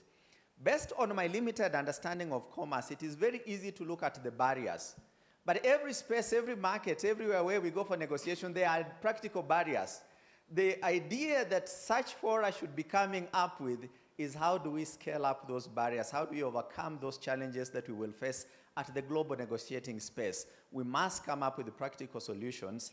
If we own the resources in terms of minerals like we do currently, and we control a lot of minerals globally, why is it that we are so reluctant to engage in the conversation that we will refine and value add our own resources before we present them at the global scale? So I think the thinking should become more pragmatic, more practical, and the voice must be heard at home first before it can be globally available. My last point, you talked of a leader who talked about 54 African leaders being summoned by one person. But the one problem I had with that man, he was lecturing the French in a French country. Why was he not seated here in Africa, bringing the voice home to critique what is happening there on the African soil? How should I board a plane to go to Paris, France, to lecture the French about how they are treating us? Thank you very much. And it is very interesting with the way you have sustained the conversation. You pointed at the solutions. And then I waited really to hear the solutions, and they were not forthcoming. There is a particular work in the theater of the absurd, waiting for Godot. You know, the idea of waiting, I waited for the solution. That is how hard it is, even for the members of my panel. Solutions are not easily forthcoming. That is the crisis we are in at the moment. The comrade here can make his submission, and then I come back to the panelists to wrap up the discussion, and we call it. Yeah. Thank you, moderator and the panelists, for such a wonderful solution-centered discussion. My name is Peter Mbuva. I teach science and technology in international relations at the Department of Diplomacy and International Studies, University of Nairobi. When I looked at the theme, I almost failed coming with our Hod Sanyo radio. That was bought probably in 1960s. When you look at the makeup of that radio, the power button can only reach a certain maximum. When you look at today's radio, on top they have equalizers to be able to increase the volume. So when we're having a discussion on how we can increase the voices of the Africans in the international system, do we have the right ingredients? And that takes me straight to cite Putin, Vladimir Putin, the president of the Russian Federation, saying that nations that will lead in artificial intelligence will be the ruler in the world. Where is Africa when it comes to artificial intelligence? Yeah. Yes, and we must have the right political goodwill to prioritize for the continent. Thank you. Thank you so much. And please bear with me. I may not entertain all the questions. Please hold on. Please hold on. We are time bad. I need to come back to the members of my panel, the focus of the discourse right now, to wrap up this discussion by giving us really a deep reflection. Because as I suggested, this is a discussion that has been on since the 1960s. Mazurui passed on struggling with it. Walter Rodin passed on struggling with it. Ngugi wa Thiong'o is now very frail in the United States. He's still struggling with it. How can we power up this African agency in a nutshell as we wrap up this panel? I'll start with you, Maldrin. Thank you. I wanted also to react, and I'm going to just connect with your question. I think that the question you mentioned, the first person working with local voice, I think the question is it's about legitimacy. Is there a more legitimate voice than over? And it seems that in the international system, states count more than local citizens. So I think this is maybe one of the issues. We know that the African Union and other organizations like ECOWAS try to create opportunity for civil society to contribute, but they are not contributing to the decision making. They're just here, but except sometimes trying to push for to have more lobbying action. I don't see anything concrete. This brings me to the second comment. I think this is also the question of maybe some African actors are more influenced than others. But you actually put the question exactly where it is. This is the core question. Why the US has the capacity to define clearly their interests, and why not the African states? This is, for me, this is the key question when we talk about African agency, if I go back to your points. And I totally agree. We cannot, even the term African voice is an issue, because we know that we have 55 countries. We have more than 3,000 languages in Africa. So when we talk about African voice, we need to talk about African language. So this is also the way the states position themselves towards their partners. We have a China-Africa summit. We don't have a China-African countries summit. This is also the way things are framed and the way African states accept the title of the thing. So I think this is also time for everyone in the continent to take the responsibility. And you mentioned this is also we should also blame ourselves. It's not only about the others. So I will just wrap everything with that. Thank you. Thank you. Madame Kabaso. Okay, thank you. I liked the reflections from the audience. I mean, I was agreeing with most of it. I think to just reflect overall, I think that, to improve and finalize this discussion on African agency, I would say that one of the things that we can do as a collective, as Africans, I think that we should continue, first of all, to advocate for ourselves. We should reclaim and reframe the narratives of the continent. We should speak positively about the continent. Of course, we have lots of challenges, but I think it starts from there. Dr. Mahasi there acknowledged, he mentioned that we should start from home, and I completely agree.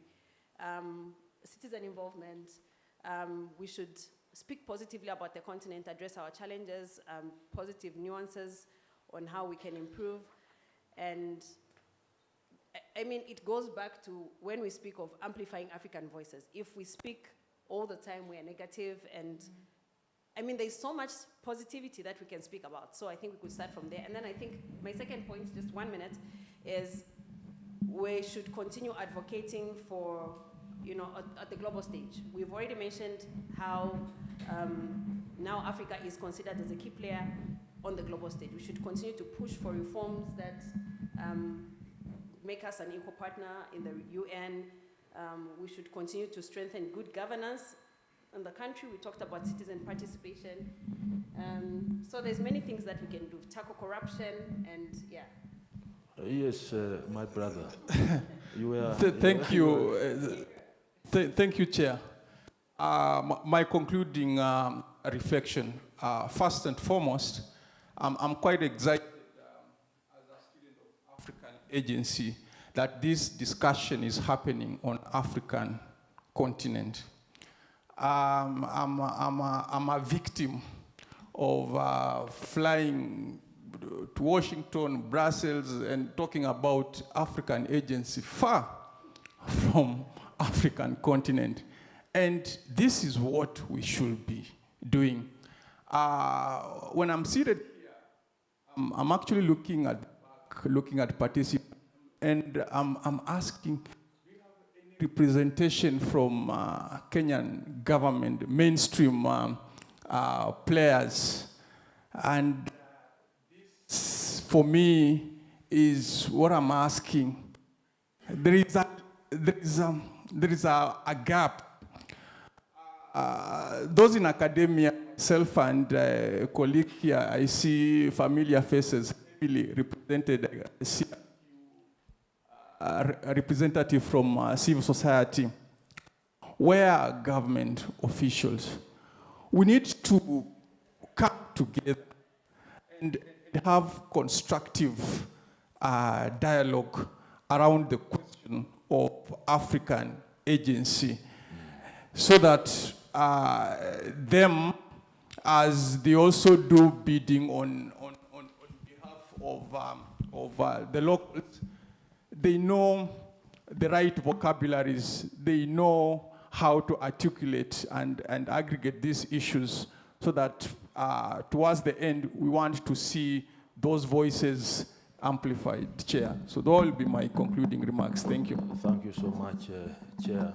The new chair of the Department of Political Science and Public Administration at the University of Nairobi. The idea is that he has fallen into things as far as the department is concerned. Nicodemus, your reflection. For me, my final reflections are all about broadening the conversations, that African agency should be about African voices in the global stage as well. How can we be able to be part of global conversations? And I think let's not narrow it down to just African exceptionalism, but of course being part of broader conversations and being able to really speak to broader global political, social, economic issues and projecting our African voices there. So for me, I think that is very, very important. With that, ladies and gentlemen, we shouldn't really amplify it more than we have already done. It seems to me, at least we have talked. At least we have talked about the African agency. But in the practical scheme of things, we need to borrow, if I may use that adage, we need to borrow a leaf from the way other national states have managed to power up their agency. Today we speak of the Chinese because the Chinese took industrialization seriously. We are talking about the Indians because the Indians took industrialization seriously. We are talking about the Europeans and how they colonized us because they took industrialization seriously. Now we're imagining the next frontier of contention as far as international politics is concerned, having the Latin America on board because they are taking industrialization seriously. There is no shortcut. I was told by a German diplomat that in the year 2000, German was among those that were considered to be the sick men of Europe. Just 10 years down the road, because they took industrialization seriously, now you cannot dare talk about the politics of the world without German. Even where they are not, you'll speak about the Germans. If we are to power the African agency, we need to reinvent. We need to reinvent. We may not necessarily reinvent, but we need to think of how we can power the steam engine of our industrialization. Without that, we shall continue doing what the comrade has referred to as, without mentioning that we have talked. So we need really to take industrialization serious. We need a firm commitment. With that, ladies and gentlemen, I thank you so much for having listened so attentively to our discourse. I thank the panelists, Nicodemus, Chairman Otere, Madame Kabaso, and Maldrin from Germany. Thank you so much, colleagues. Thank you so much for listening, and for the panels for the wonderful, and thank you so much, Bob, for affording us enough time. But what else were you supposed to do? The African Agency is very critical. Thank you so much. Right. Another very rambunctious applause. I think we are lucky to have had a very well-placed, well-thought-out thoughts, for the panel that has started as off. But that has also meant that we have to catch up on time. We are sorry that we had a technical glitch such that in the morning we didn't quite have Professor Ambassador Bitange Nembo speak. And we've been keeping him out there in Brussels in his seat, just waiting for this. He's not undertaking any other diplomatic activity, but waiting to speak. And so I think it is his turn, the technical team, if you can facilitate the virtual presentation by Ambassador Bitange Ndemo. And crossing our fingers, hoping it works this time round. This is part of agency, I guess. Yeah.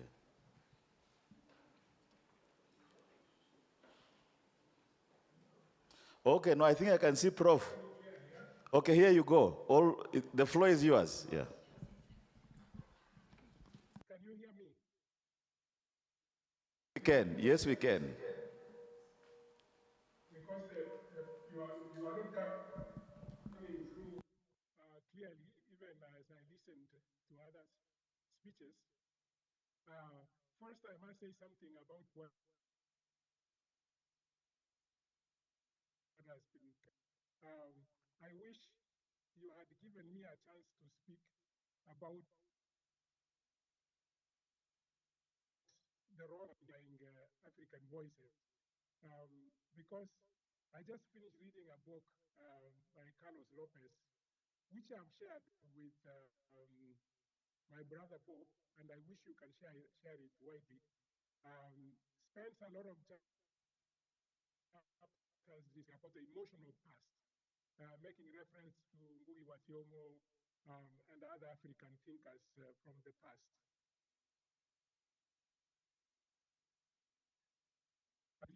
What is pertaining, especially with the Western world and China, and that is the discussion that we are in at the moment. The reason why I'm speaking, saying that I wish we had a session to talk about the role of technology in getting us to the future, meaning that we shouldn't be complaining forever emotionally something about the future which would change where we have been.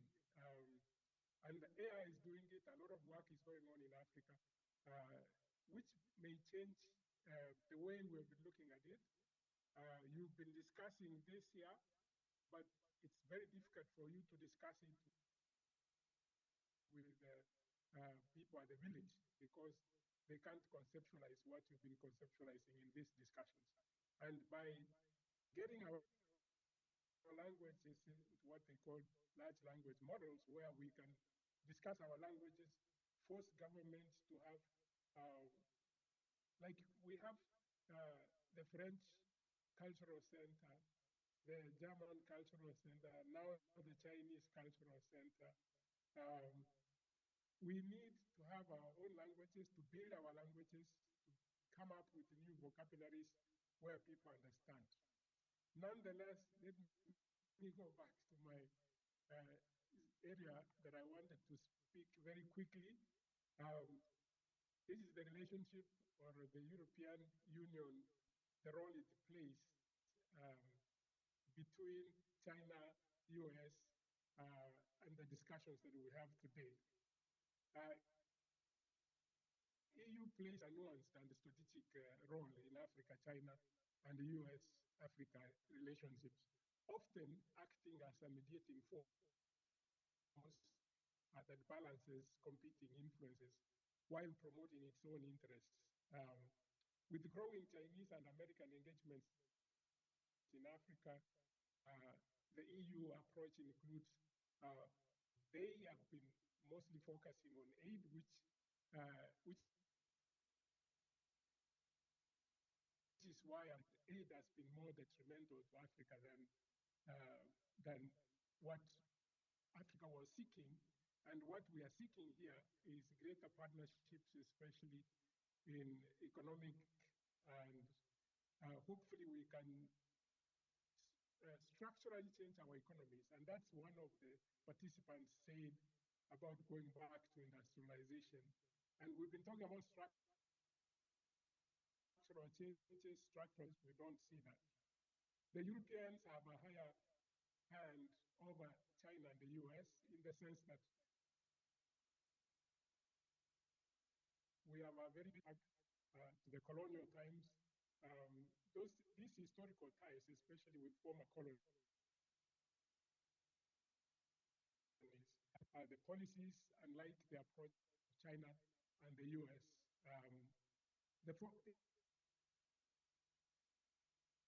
These former colonial broad presence across the continent, the EU remains a significant stakeholder to influence political and economic stability in Africa. And also they talk more about development. We're beginning to challenge. We talk about the free trade economic partnership agreement. Some of you remember the Cotonou agreement, the ACP Africa, ACP Europe relationships. But sometimes they do this and then they bring in a lot of regulations. Africa doesn't quite benefit largely, but we are hoping that this time we could discuss with our open mind and see whether we can benefit from it. And that would change the dynamics between China and the US relationships with. It sort of acts as an economic mediator in terms of trade partnerships. And that's why when China came in with China Belt and Road Initiative, they quickly came up with the global gateway. But what is happening very quickly is that the speed that China does its work and scale, neither US or EU can actually match that. And that changes the narrative on the ground when people see major infrastructures and the two other bigger players in Africa, EU and Africa, have so many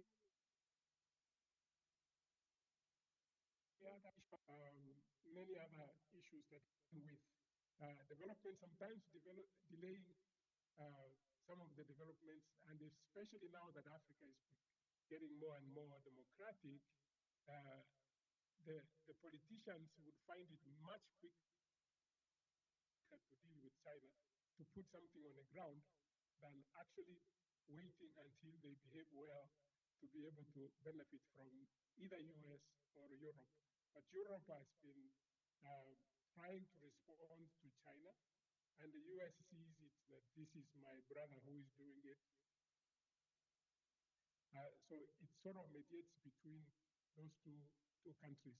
And Europe has come under something we call security and partnership and diplomatic influence, which is sort of complicated, especially in mitigating against or mediating against peacekeeping in Africa. So unlike the US military focus, such as AFRICOM, with security clauses, the EU prioritizes peacekeeping and diplomatic mediation in every conflict in Africa. This approach, which is aimed at stabilizing the region, especially terrorism, insurgency, and political unrest, making EU a trusted partner maintaining peace and stability. So then you recall, again, I said EU does a lot of work with the African Union, practically funding the African Union. Perhaps that's why you saw China investing so much in building the headquarters in Ethiopia. So the EU soft power initiatives, or what we call the normative influence, also play some key in terms of mediation. The EU promotes standards for human rights, governance, environmental protection, a lot about sustainability in virtually everything that we discuss here.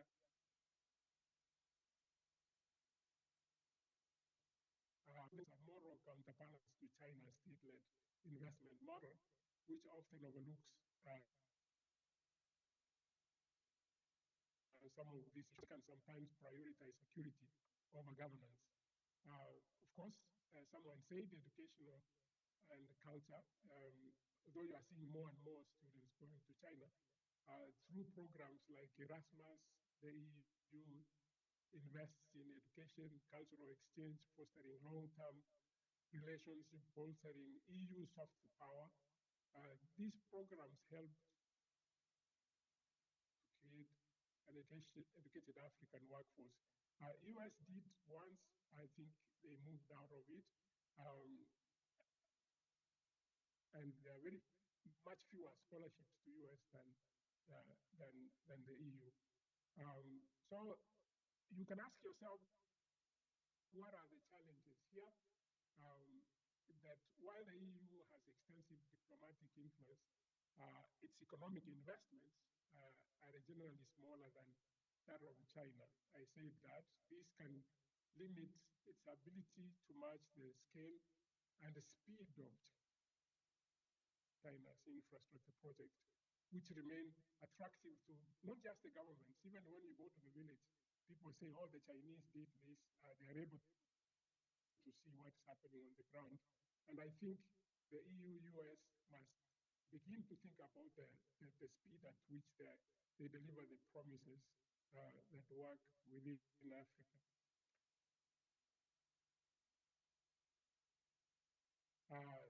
So the EU, they also have a lot of problems. Different member states often varying priorities and levels of engagement. In Africa, this can lead, or actually it's leading to fragmented policies.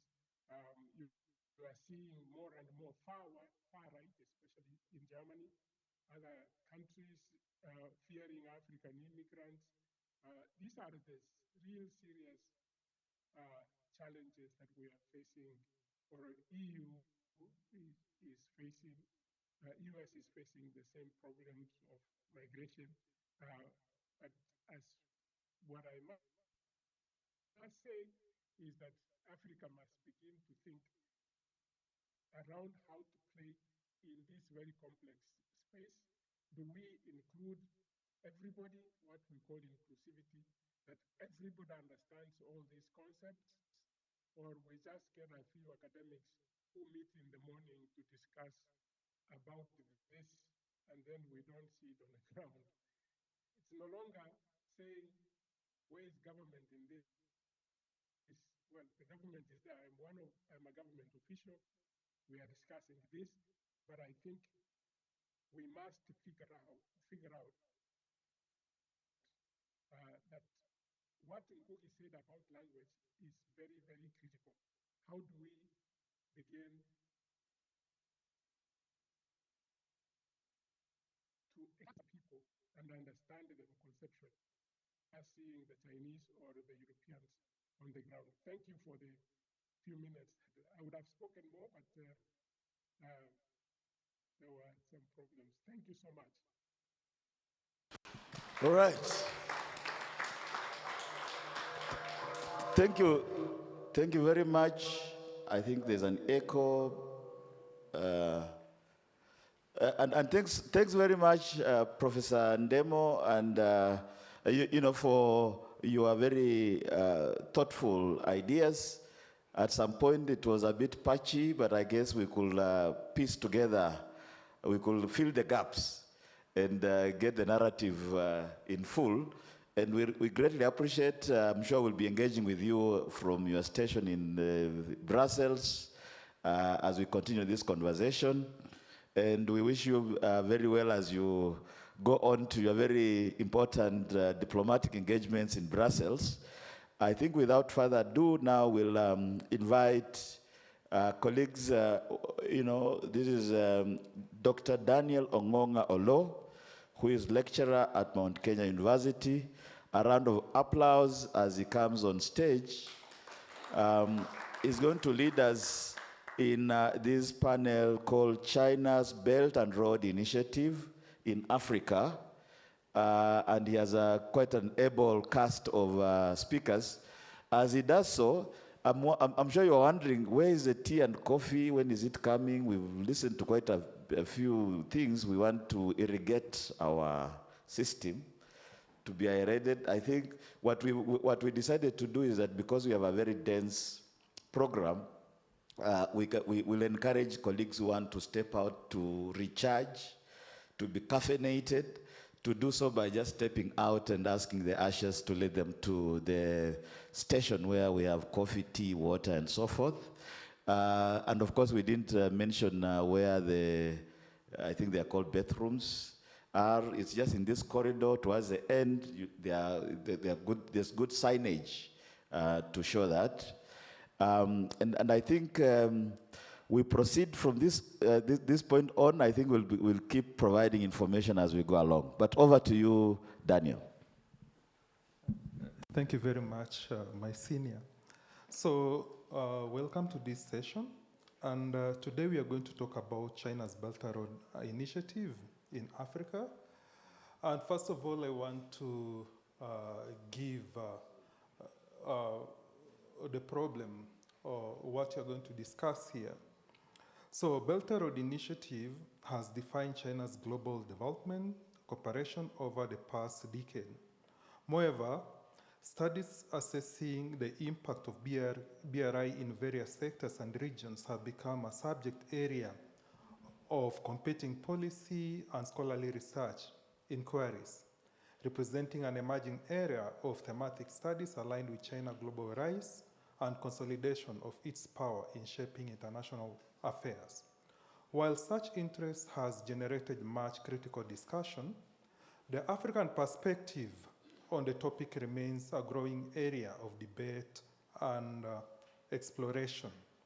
The BRI is viewed as an opportunity to further engage with China on transport and industrial infrastructure development under the two primary components of the initiative, the Silk Road Economic Belt and the 21st Century Maritime Silk Road.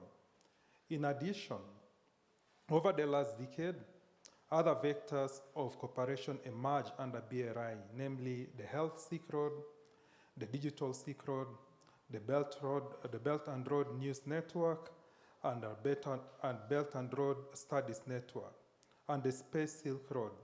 Additionally, the Chinese leadership has also focused on greening BRI to ensure sustainable development and environmental protection by mitigating the negative impacts of infrastructural projects.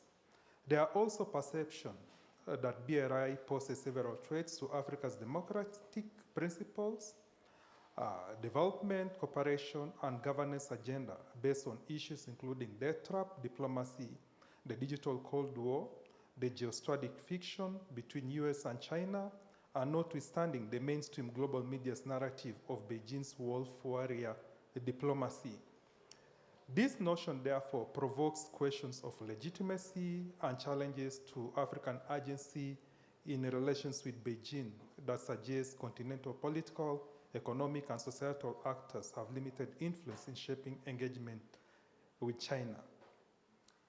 Ladies and gentlemen, with this in mind, I would like to call upon my able panelists to be able to support me to look at how Africans are going to change this narrative. So the first panel, I'm going to call upon Dr. Mandira, please. Dr. Mandira is a lecturer from Stellenbosch University, South Africa. Please take your seat. Let's clap for her. She comes. Thank you very much. My second able panelist is Ms. Sanusha Naidu. Sanusha is a senior researcher, Institute for Global Dialogue, South Africa. Okay. We also have online Dr. Adere Cavins.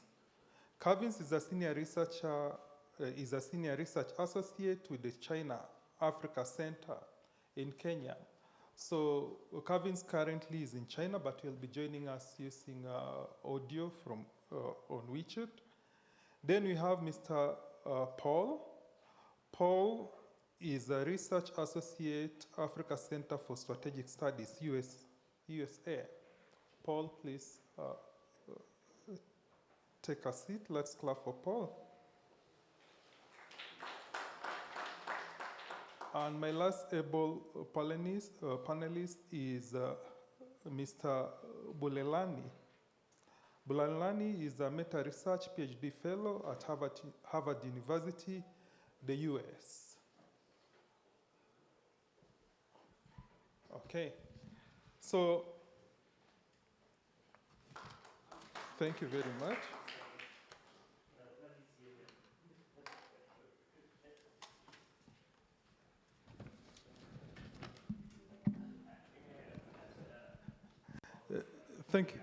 Thank you very much.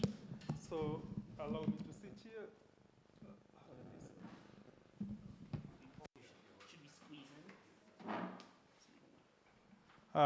Welcome to this session. So thank you very much once again. I've read the abstract of this panel and what you're going to discuss on issues to do with BRI.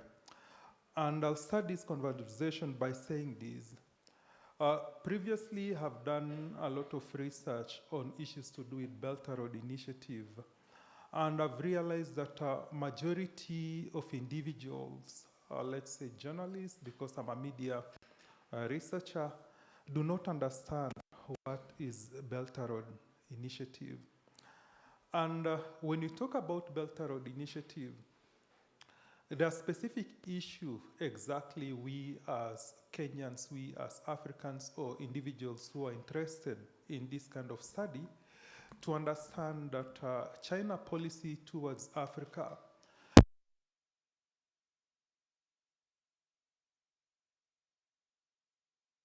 it comes up with different aspects in terms of pushing for its ideology. So when I did this kind of research and what I've been trying to look at, I've realized that there are different narratives that also the Chinese are pushing, and some of us may be also fall prey to these kind of narratives. So I'll start by asking a very simple question to the panelists. What do you people understand by Belt and Road Initiative? So maybe I'll start with you.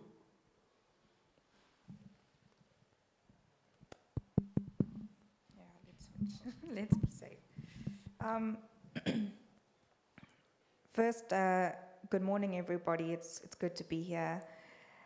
Thank you for inviting me to be a part of this panel. I've spent a good part of five years or so doing research on the BRI, especially with regards to looking at its manifestation in Africa. And I think first to understand the BRI, we first need to acknowledge that there's no solid BRI framework. There's cooperation areas within the BRI, but the Chinese haven't come out and said, this is given us nuanced details on the BRI. They've given us the kind of BRI and as this kind of gift to humanity, and with various cooperation kind of sectors or categories. And I think the best way to understand the BRI is kind of it's this flexible and adaptable initiative. It has this kind of amorphous, loose framework that I think allows it to adapt to Chinese needs and interests and foreign policy objectives over time. And you can see that over time, the BRI has grown a few legs and arms through various initiatives such as the Health Silk Road, the Digital Silk Road, the Space Silk Road.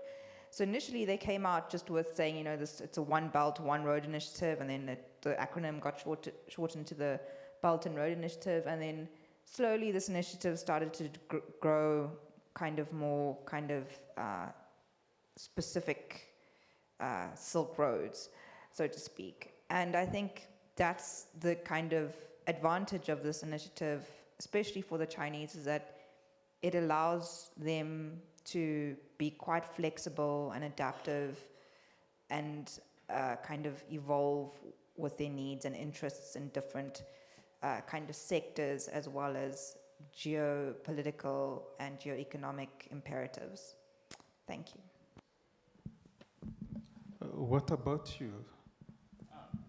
Sure. So I guess I'll limit my initial comments to really kind of two observations related to BRI.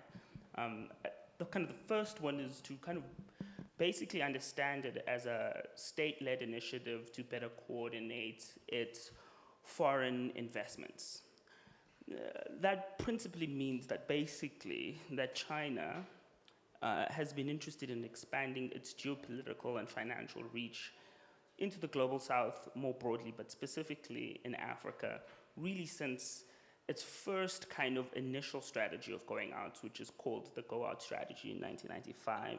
That principal model kind of then moves into BRI, in part because the first iterative process of the kind of going out strategy was really state-driven in financial incentives, mostly at the level of the municipality level and then local level. And then to the kind of the BRI initiative, which is basically an add-on, but this time creating greater financial instruments for SOEs to get involved. Partly what it's attempting to at least address on the China side, and this kind of becomes quite clear when you're reading Chinese state documents, is that at one level they're interested in resolving overproduction challenges for their own domestic market. They're interested in basically integrating their own financial markets with broader international markets, in part to improve the brand recognition of their own domestic firms.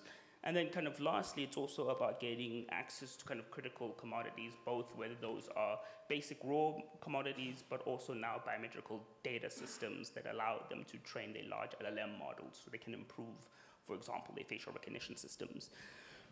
So that's the basics of it. Now, if you kind of extrapolate further, what it's principally also doing is that it is a means of them identifying and legitimating their kind of international reach. This is quite important because they're trying to contradistinct themselves against kind of traditional Western developmental partners, principally by emphasizing notions of no strings attached involvement. No strings attached simply just means we will not include traditional political value questions when assessing, engaging, at least in projects in the context of the Global South, but specifically Africa.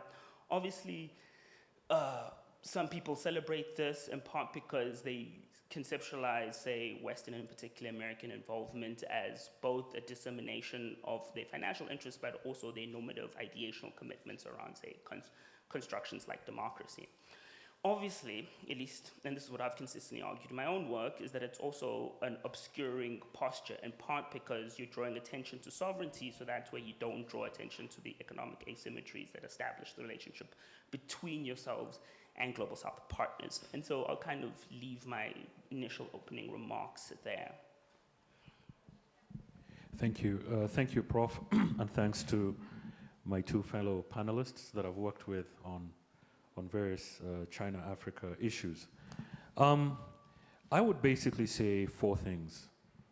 The first is that the Belt and Road, I certainly see it as an effort by the Chinese government and perhaps China's ruling party to develop economic corridors in different regions of the world and connect those to the Chinese economy. So at its heart, it's an effort to build those sorts of linkages. And I think the word that the Chinese use is One Belt, One Road, Ida Ilu, not the Belt and Road Initiative, in the sense that it has that expansive global geopolitical element with China at the center. Now, this is not a new concept, because in imperial China, there was the ancient Silk Road, which was a medium of economics, expanding Chinese economic engagement, expanding, the exchange of ideas, the idea that, all these, systems of government and so on, which were coming out of imperial China, and diplomatic links. We've all heard about the famous voyages of Zheng He, which reached the east coast of Africa, this particular country, Tanzania, all the way down to Sofala in Mozambique. And when Chinese leaders are talking about the Belt and Road, when they're talking about the One Belt, One Road, they always talk about this part of Africa, as indeed they did in the summit, the recently concluded summit. Interestingly, in Mombasa, there's a monument that was constructed to commemorate Zheng He and to explain that history in trying to bring context to the standard gauge railway from Mombasa to Nairobi. So in a nutshell, it's that it has those geopolitical connotations. Secondly, as Bulelani has correctly mentioned, it seeks in a way to bring an element of coherence in Chinese foreign policy. There's a tendency to view Chinese foreign policy as monolithic, but there are many bureaucratic actors within the foreign policy setup, and this One Belt, One Road, part of what it is doing is it is trying to bring an element of coherence in Chinese foreign policy. Indeed, many Chinese analysts look at these state-owned enterprises, which are really at the heart of constructing this One Belt, One Road, as the key engines of Chinese foreign policy. So an element to bring about coherence, and we can talk about what coherence means. Third, it's essentially a play for global leadership. So it's not a series of projects. It's much more than that. And when we look at the 5 pillars of the Belt and Road, one of the pillars is policy coordination and policy interaction. Why would you have a Belt and Road news network if it's only about infrastructure, if it's only about roads? So it is essentially a play for global leadership and a marketing endeavor, a political marketing endeavor. And then finally, it does have certain strategic elements. The Chinese have talked about the security dimensions of the Belt and Road. They've talked about the people-to-people elements of the Belt and Road. So it does have certain strategic elements. So these, for me, would be the 4 key elements of what the Chinese are calling One Belt, One Road. Thank you. Thank you very much. And there's this issue which I would like us to discuss. We have seen incidences where, and this is based to some of the research that has been carried out, including myself, where anything that comes from China into Africa, they tag it as a Belt and Road Initiative. These kind of initiative can be individual enterprises, not driven by the government, but in reality, the Chinese government calls it Belt and Road Initiative. What are some of your thoughts into these aspects, Mandira? I think it's very hard to decipher, like with most Chinese initiatives, what a Belt and Road project is. For a while, it's been considered to be these big and bold infrastructure projects from railways, ports, airports, and roads as well. But I think you kind of, when the Chinese kind of officials, ambassadors and such speak, they kind of will allude to if a project's a BRI project or not. For example, the Kenyan SGR was agreed to well before the launch of the BRI or the introduction of the BRI in 2013. Deals were already being made to build that railway before the launch of the BRI. So it was kind of subsumed under the BRI umbrella, and at various openings and things, you know, it was considered to be a BRI, a flagship BRI project, and that's likewise with the Ethiopia-Djibouti railway. So you kind of, as researchers and analysts, there's no kind of list or category of which projects are BRI and which are not. You kind of have to read through media reports, speeches and things to find out these things. But generally, from a kind of general perspective, they generally considered to be these massive billion-dollar projects, mostly in the transport and energy sectors, because if we look at the Chinese development experience, they really prioritized developing those two sectors, because without your transport and energy, you can't have trade facilitation and you can't have economic development, you can't have manufacturing. So especially within kind of the African perspective, continent, a lot of investments have been in those two sectors. And so I think, you know, really we're now seeing a shift, not necessarily an abandonment of these big and bold projects, but a shift towards the small and beautiful, beautiful projects. And that has a lot to do with, you know, China's own domestic economic issues, its own economic growth. It can't continuously kind of be this sovereign development bank for most of the global South and Africa. So we're now going to see BRI projects maybe take on a smaller kind of outlook, so more around your prioritization of your renewable energies, health projects, agricultural projects, again, geared more towards sustainable development and meeting local needs, and really deflecting to some extent, or shifting from, or I would even say addressing concerns around the initial big and bold approach, you know, around debt, environmental concerns. So taking this more small and beautiful would be, I think, a more of a strategic approach on China's part.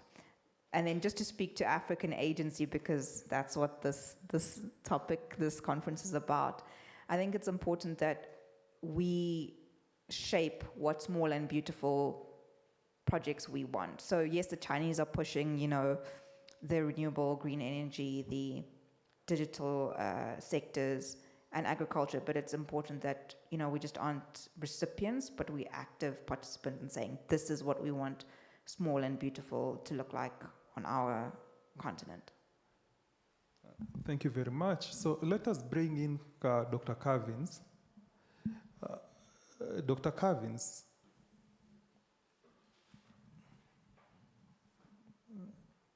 Dr. Cavins is online in China.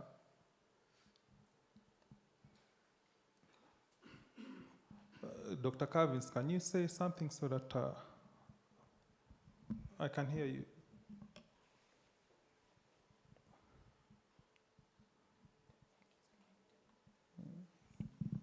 check whether you are muted. He's connected. So let us continue as we are sorting you out. Yes, to my previous question that I just asked Damira about when you're looking about or when you're talking about Belt and Road Initiative, currently we are seeing situations where there's this narrative which is going out, where we are realizing that us versus them, the climate change issue, the environmental protection issue. We are seeing situations where we have individuals who are saying that issues to do with climate change is a hoax. Others are saying that it's being brought by development partners. So in the context of BRI, where do you place this kind of narrative? So I'm not particularly sure if, I guess, let's do this. What I will do is that I'll try and speak to the broader concerns about, say, hoaxes about, say, environment or, say, challenges surrounding what is believable or not believable within, say, the kind of the broader umbrella of BRI. In part, what is clear is that throughout the BRI kind of experience, you can, I'd say, divide it in half between basically where BRI was initially about supply-side driven economics, and then to a later part of it really being about demand-side driven economics.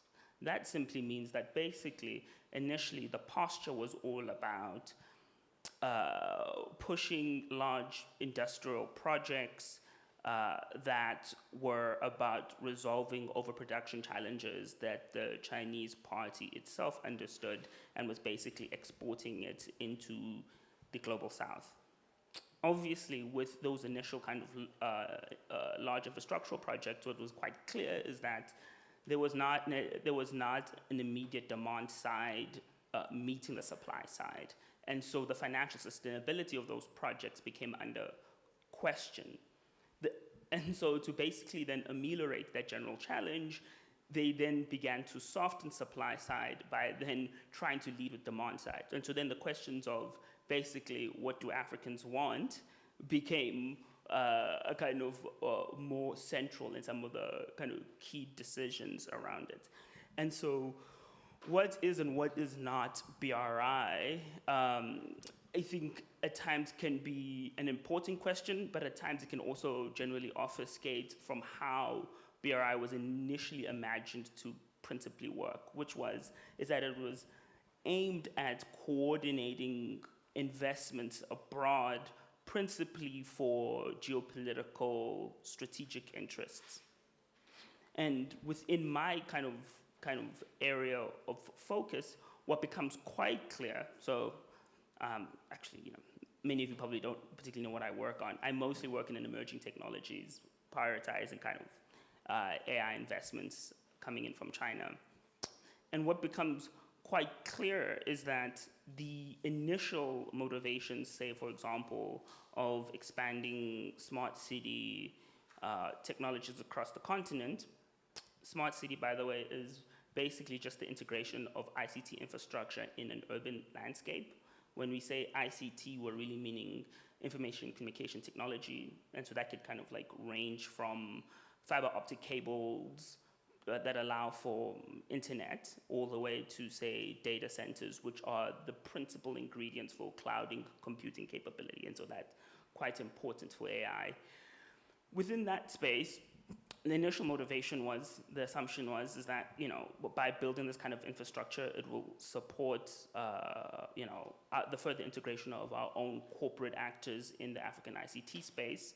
And then it later on became about how do we then get access to traditional biometrical data that then supports, say, the development of facial recognition systems within China, in part because we're trying to compete with the Americans and we don't have, for example, as equally diverse data sets. And then in terms of the question of hoax, there's been consistent debate whether as to not, for example, is China trying to steal our data or not? And within that kind of framing, I actually think it's rather missing the point. Cyber stability and cybersecurity is not contingent on whether or not you can identify a threat. The point is, do you have the capabilities to resist a threat? And if you are not able to basically defend your own cyber infrastructure, it doesn't really matter whether or not it's a hoax. And so I partly, bring that up specifically as it relates to the number of discussions about is it or is it not. The point is, do you have capability? And I think that kind of neatly ties back to the questions surrounding agency for this conference.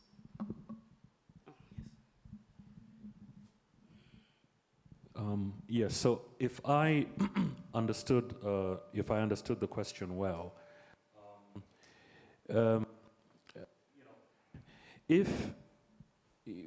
so essentially, state-owned enterprises are the engine of Belt and Road construction. This is the Chinese term, Belt and Road construction, right?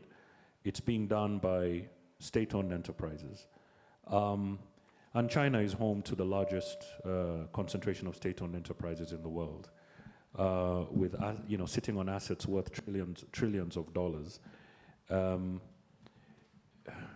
In the global south, or the developing world as I like to call it, you have about 3,000, according to Chinese research, 3,100 plus Belt and Road related projects. Airports, energy projects, railroads, the China-Pakistan economic belt, the China-Pakistan economic corridor, for instance, 25 billion worth of investments, and so on. That's a fairly large footprint that is going to have an environmental impact of some kind, right? So as these companies engage in all this activity, there will be inevitably an economic impact. We saw this in the discussions in Kenya during the building of this standard gauge railway, which was one of the flagship projects, of the Belt and Road in East Africa, perhaps even in Africa. And there were demonstrations, lots of demonstrations, lots of media discussions, even high court litigation, right? Some of which centered on the fact that this infrastructure runs through a very sensitive biodiversity space, which is the Nairobi National Park. And it's evident, right, affecting the migration of animals and that kind of thing. But this is not unique to Kenya. We've seen similar problems in Zimbabwe. There was a very high-profile strategic litigation case that was opened by the Zimbabwe Environment Law Association, right, around a coal-fired plant that was going to be constructed in the Sengwa National Park, which is a very, very sensitive biodiversity area. In that particular case, we saw some significant muscle movements in the sense that when it became apparent that Zella was preparing litigation before the High Court, the Chinese embassy issued a statement. It was very uncharacteristic.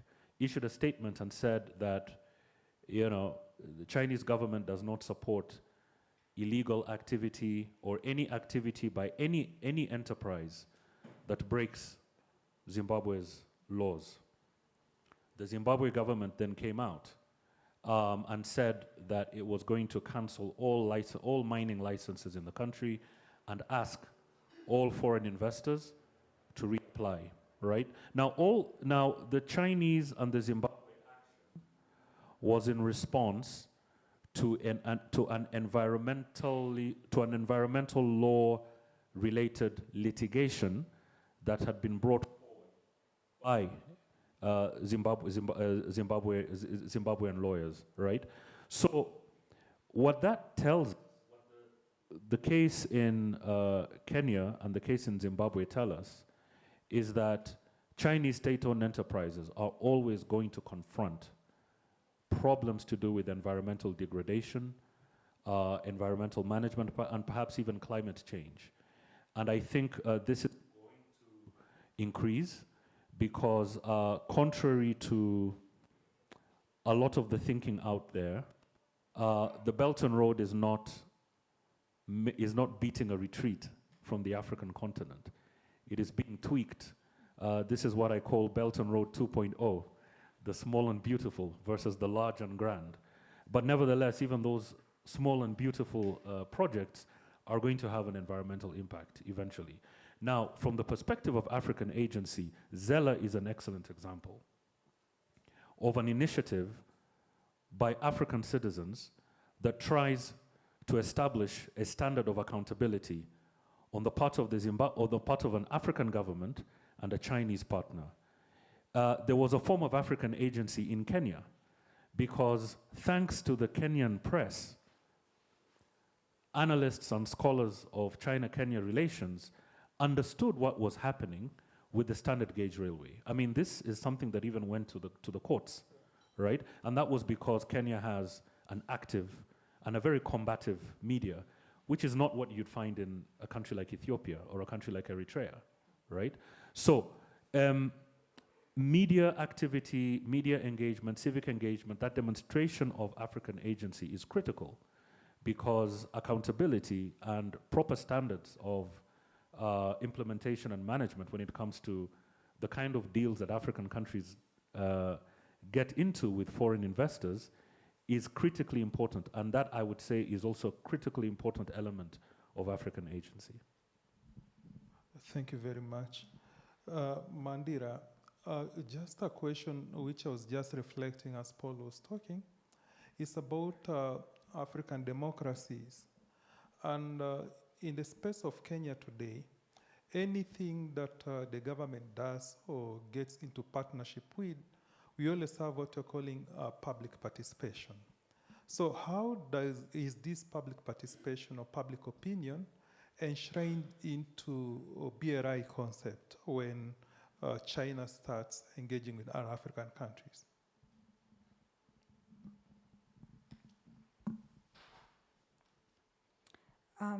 Chair, just to clarify your question, you're asking the role of public participation in Chinese BRI-related projects on the continent. I think a lot of these, first we must kind of look at the levels at which these projects are agreed to, and I think a lot of it is a state-to-state level, departmental level. To my knowledge, and I think Paul, you might want, and Pulelani, you might want to jump in, but to my knowledge, a lot of these projects are often agreed to with very little consultation with the locals, with people on the ground. And there was quite a good article by Dr. Folashade, I think it was around last year, looking at just also interdepartmental level of interaction when it comes to negotiating or securing Chinese deals, and how that's somewhat lacking on the continent in terms of not just involving local insights, local participation, but also at a departmental level, getting different departments to agree or to negotiate or give their insights on the viability of a BRI project.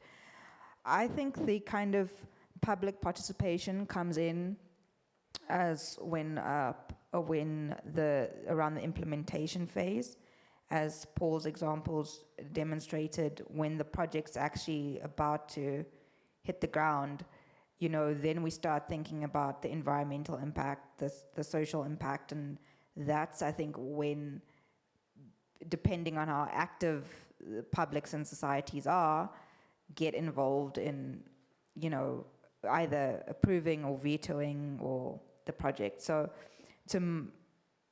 I think I'd leave it as that, and the kind of overarching kind of point here is that I think it's quite limited, and again speaks to the question of how we're utilizing, leveraging, and making, I think, African agency inclusive. Thank you. Maybe Bulenani, I would like you to speak a little on AI and emerging technologies in relation to BRI. Sure. So I'd say, at least within the research community, there are two kind of prominent data points that people use when they're trying to think, firstly, broadly about, say, Chinese involvement in the tech space in Africa, and then I kind of follow up with a kind of an examination into kind of more AI. So when we're talking about China, for example, in the ICT space, what is very clear about Africa's, say, information communication technology infrastructure gap is that it's been about estimated at about $170 billion is necessary basically to kind of like develop the necessary infrastructure for the continent in the next kind of immediate 4 years. This is a general estimation coming out of the kind of the African Development Bank. And then another kind of prominent data point that is kind of consistently debated is about 70% of all African ICT infrastructure is built by Huawei alone. I actually think this is a bit of an underestimation, at least from the kind of available data that I've kind of looked from other researchers. But this is partly important, in part because basically China's initial involvement in Africa's ICT infrastructure space was greatly contingent on the local demand to build up ICT capability. And so ICT capability, at least in the context of Africa, initially began with, interest in supporting fiber optic installation, for example. And now it's kind of, I'd say, moved into an interest in data center investments.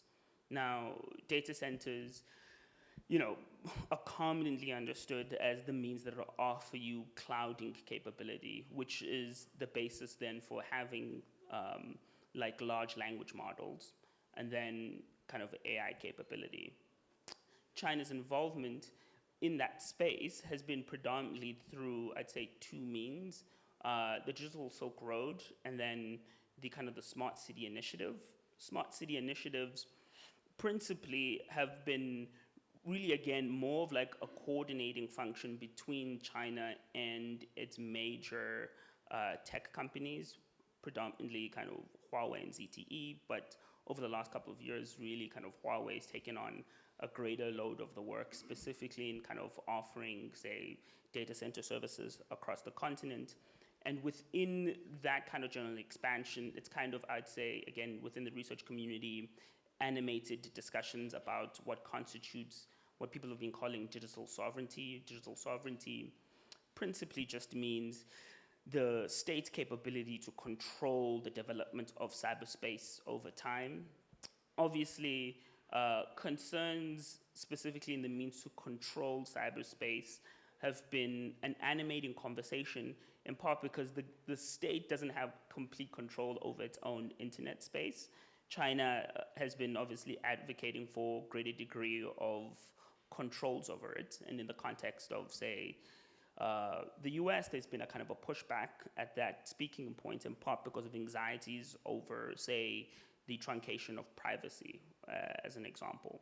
And so when you kind of look at their involvement, there's been keen investment in basically offering the basic ingredients for AI. And then there's also been kind of keen interest in basically getting access to African biometrical data. And that's important in part because basically when you're training a large language model, more diverse data supports the general quality of the product at the end. And within my own kind of expertise, I specifically specialize in facial recognition systems. That becomes very important because basically your facial recognition system needs to be able to, say, for example, identify black faces. And within facial recognition, really until the 2019, a lot of facial recognition systems were misidentifying black people as, animals, basically, until about 2019, 2020. And so the march to improve that capability has then meant getting access to a diverse biometrical data. And obviously, if you're in the context of the United States, you have access to African Americans. If you're China, you don't have that population to rely on. And so going to Africa became the principal place to get better data, to train their models. And so, you know, in the context of AI, basically Africa has been a place to offer data and then in exchange to offer the basic infrastructural ingredients for AI. Paul, what is our voice as Africa in this issue? That's a great question. I think the African voice and the African perspective and African critique of One Belt, One Road has mainly come from the non-governmental space. So there's so many, which is a good thing, and that we need to acknowledge. The growth of independent African networks that deal with Africa-China relations. And we can talk about a whole range. Very many in South Africa, quite a number here in Kenya. Tanzania is coming up, Ghana is coming up, Nigeria is coming up, Namibia is coming up, Senegal is coming up.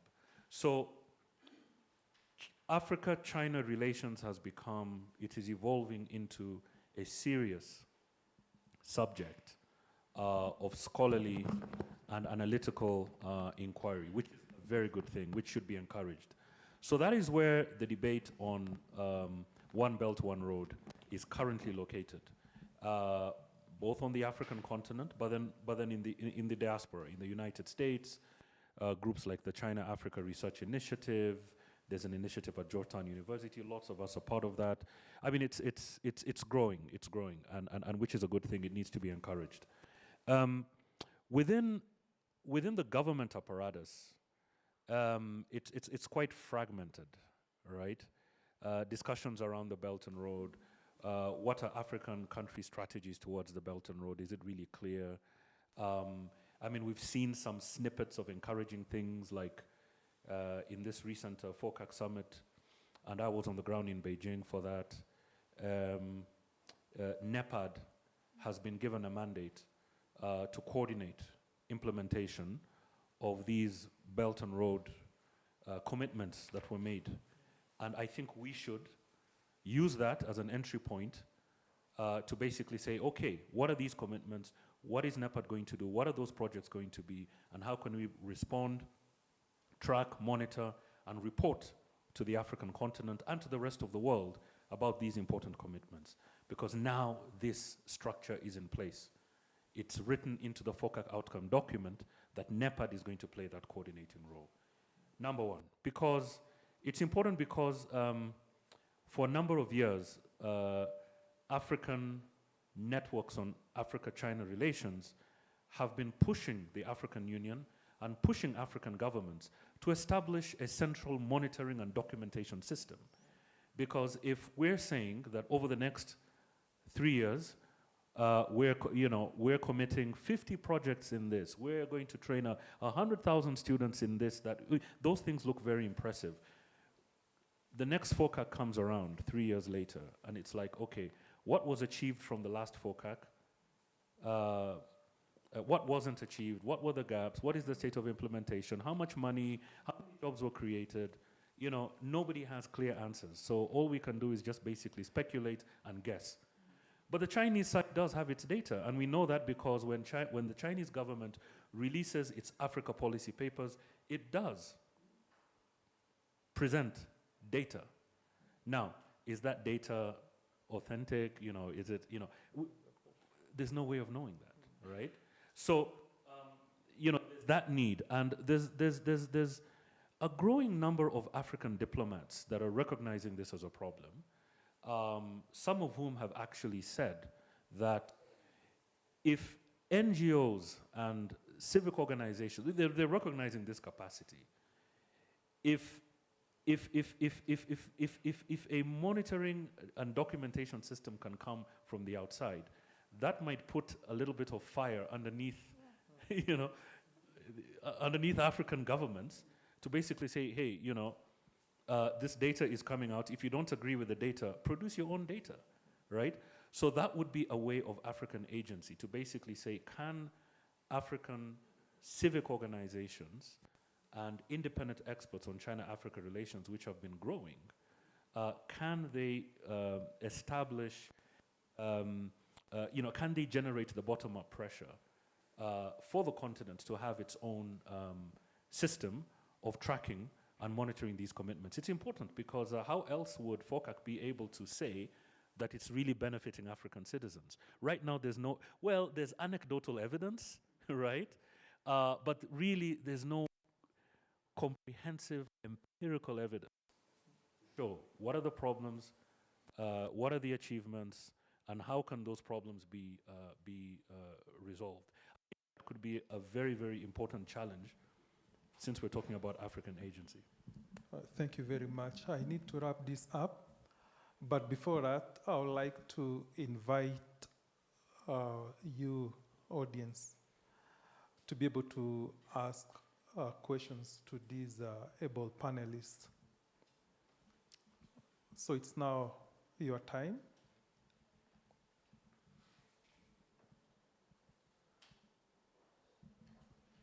Yes, please, somebody to.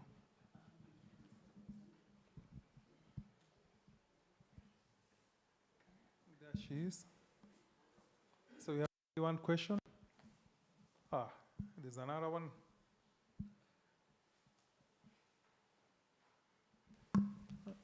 Thank you very much for excellent submissions and really very broad. And yes, recognizing that Africa's on the periphery, we are going towards, I think, the fourth industrial revolution. Are we going to see a replication of the same? The elephant in the room is really the political will, the governance issue.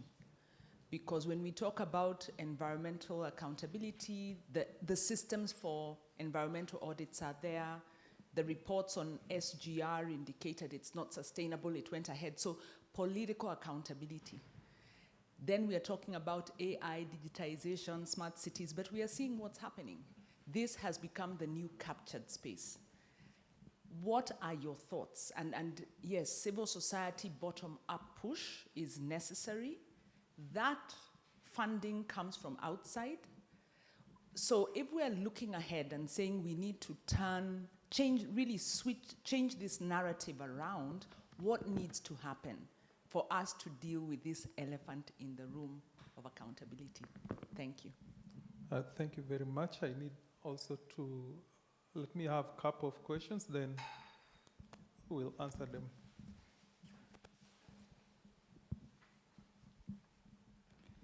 Thank you very much, and thank you to the panelists for an excellent presentation. I'm Jana de Klerk from the Institute for Security Studies, and I just have one brief question. I think the bottom-up solution towards driving African agency through getting governments to engage in this is an excellent suggestion.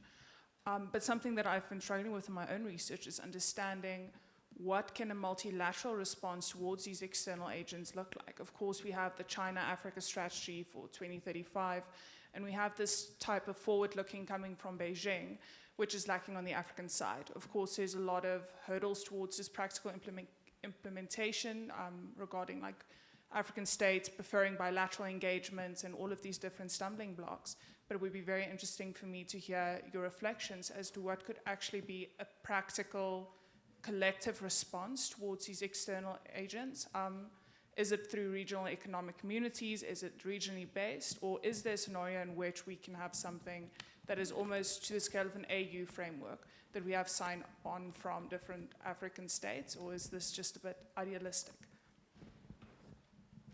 Thank you very much. Can we have those two first, and then we'll have the last two? So who is ready? Are you able to tackle any of those questions? Yeah, I'll take a stab at them. Okay. SGR is a really good case. The new railway line that was built by the Chinese. And it exposed, and I think it showed a lot of weaknesses amongst African kind of leadership and stakeholders in actually living up to not being taken for a ride, so to speak. And I really do think, and I mean, I've done some research for this, it really boils down to, yes, we can keep pushing, you know, for the ground up approach, getting, you know, more kind of civil society involved. But at the end of the day, those at the table, it's not you and me at the table. It's the people we've put in power at the table. It's the ministers, it's the presidents, it's the advisors. And it really comes down to, again, like you mentioned, that political will to put African needs, African interests, and African people first. And until if we kind of bury our heads in the sand and, you know, just play a short-term game, we're not going to get long-term gains. You know, if you're playing the short-term game, you're not going to get long-term gains. And so I think it's then falls again on our shoulders as publics to hold these leaders accountable. I mean, what was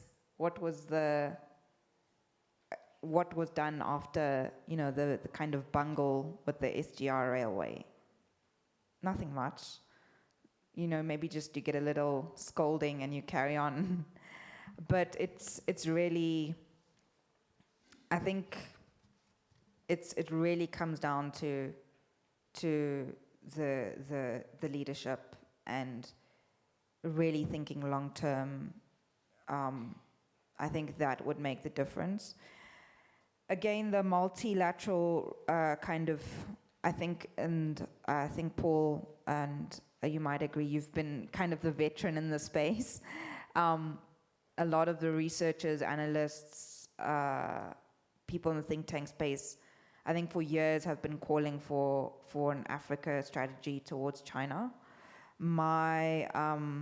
It seems like it's fallen on deaf ears, and there were some rumblings that it was being taken seriously at the AU level, but I have yet to see that materialize.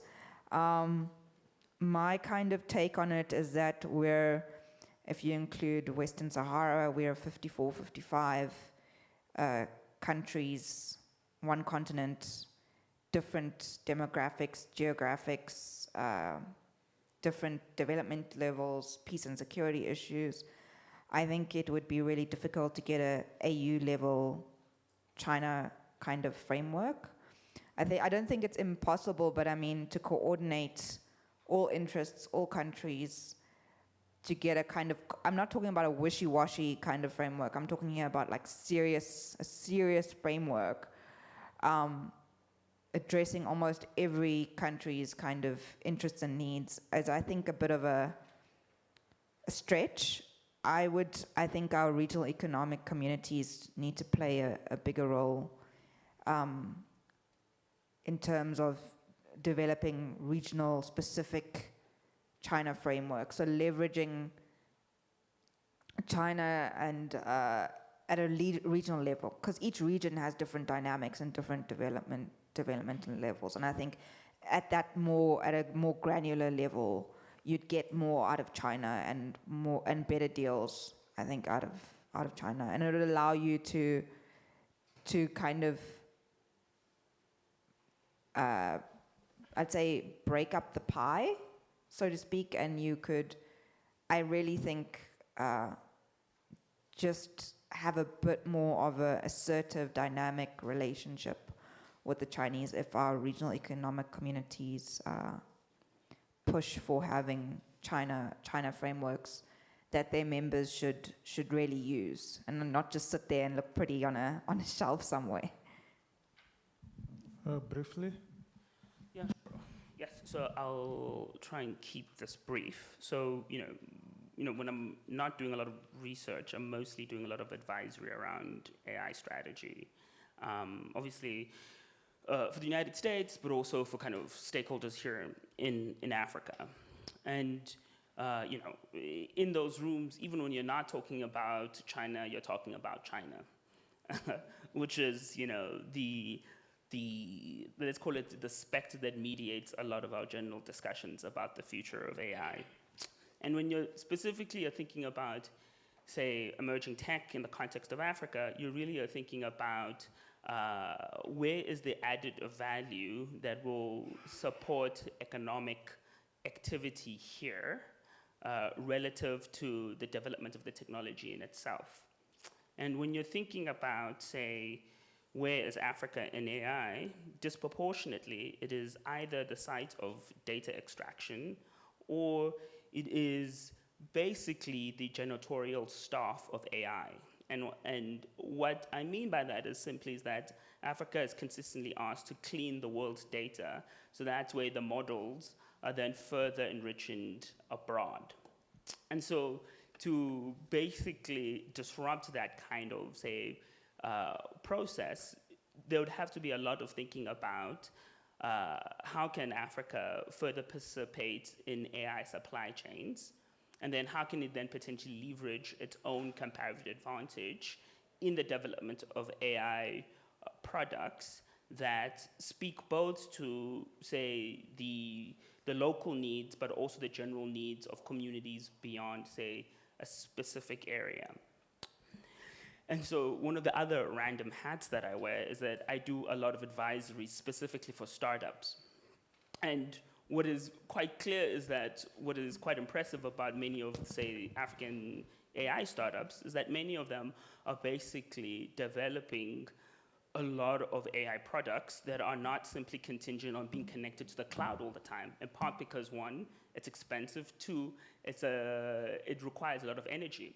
And so when you're developing, say, for example, products here that are AI-powered, you're thinking about AI products that, one, rely on less energy, spotty connection, and that means that product is able to, say, serve both urban and rural communities, but it's also potentially a product that then can translate to other emerging markets.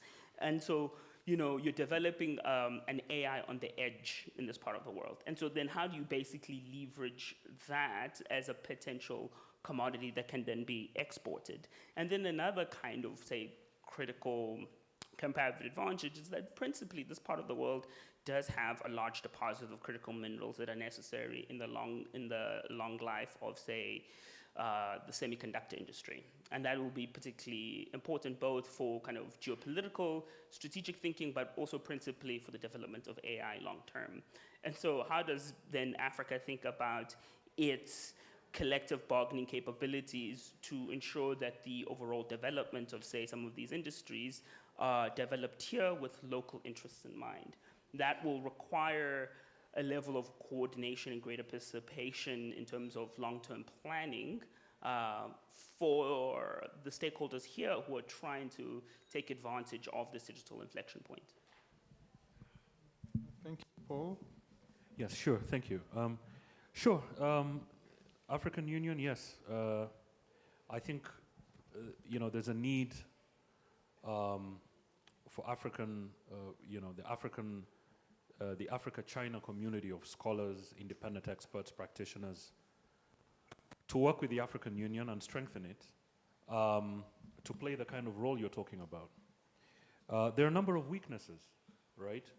The African Union's representative office in Beijing is what, 3-4 people, right? It's difficult to do coordination, with that lack of capacity. Becomes very, very difficult. The African Union was not a full member of FOCAC until 2012, right?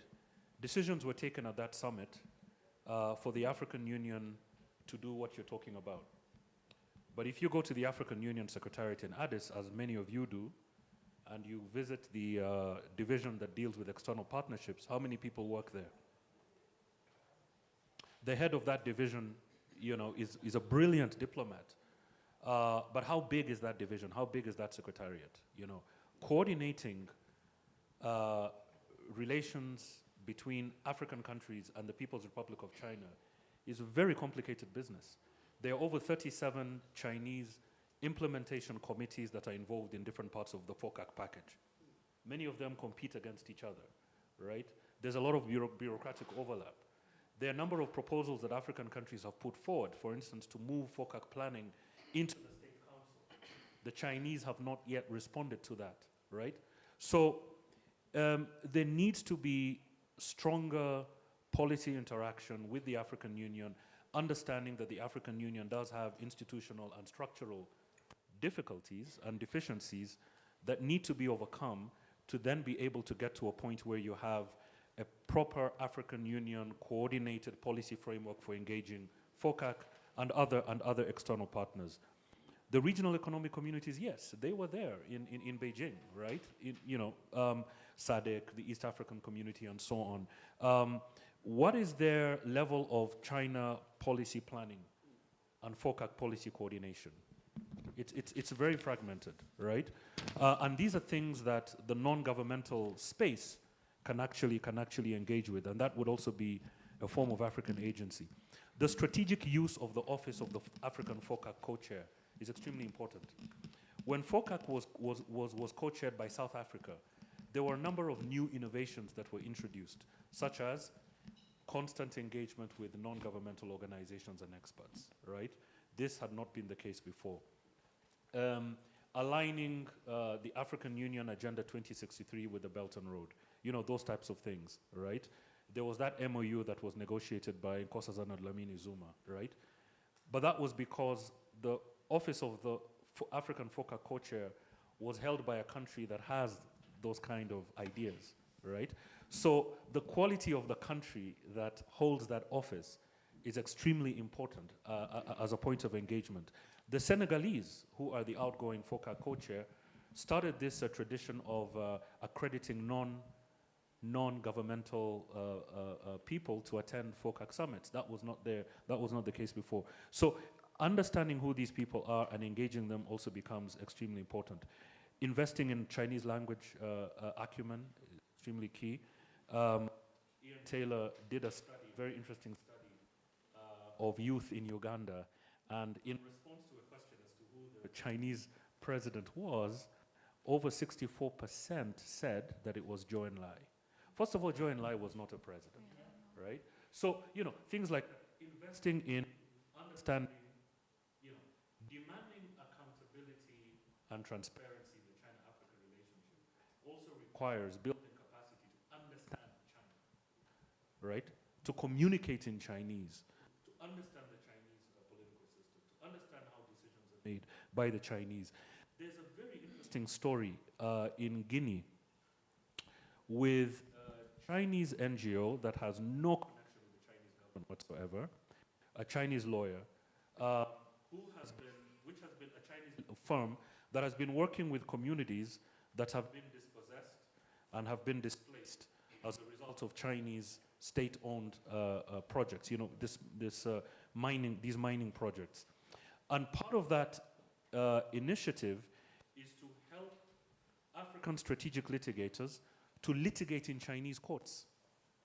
Now, it may or may not succeed, but it does create political pressure in a political system like China's, right? So things like that, mapping African governments, some of them engage strategically, some of them don't, but just understanding that picture. Just these, for me, would be the ingredients, the building blocks of enhancing African agency on the Belt and Road and the larger FOCAC and China-Africa process. Thank you, Paul, for those wonderful remarks. We have run out of time, and I'm really sorry for the participants who had questions. But during networking events, you can reach out to us, and you can be able to shoot those questions. At this juncture, thank you very much for my panelists, and I'd like to take this back to Bob. Please.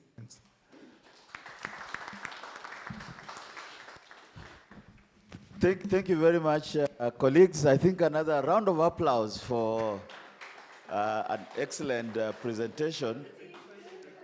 Right. You can see the networking is happening right on stage. These are the best friends forever already. And in fact, my apologies that we have to be brutal with time. We will have wished that, in fact, we can have a whole conference on the Belt and Road Initiative and its various dimensions. But we have a packed program, and that's the need to move with speed. I've been debating with my colleagues as to whether we go for tea break, coffee break, or we go straight into the next session. You need a break. Now, the people who are going to suffer in these circumstances are the people who are to join us online. But I think my colleagues will communicate with them. So can we take a 10-minute break and return here? I think it's on demand. It has come loud and clear. I was going to, say I'm taking the prerogative of the moderator to say no break. But if we come back by 12:15, we will then ask our colleagues who are handling the health and environment sessions to bear with us, because these are going to be parallel sessions. We can't, this is inexplicable, but if we can all be good conference attendants and do coffee very fast, I'm sure it will not be too hot. And then return in 2015, we'll have lost quite a bit of time, but we'll try and see how to catch up. So 10 minutes flat. We'll be back here in 15 minutes. And again, my apologies to colleagues in the health and environment sessions, because they had been planning this for ages and they knew their time. But I guess we can see how time management is becoming an issue. Thank you very much.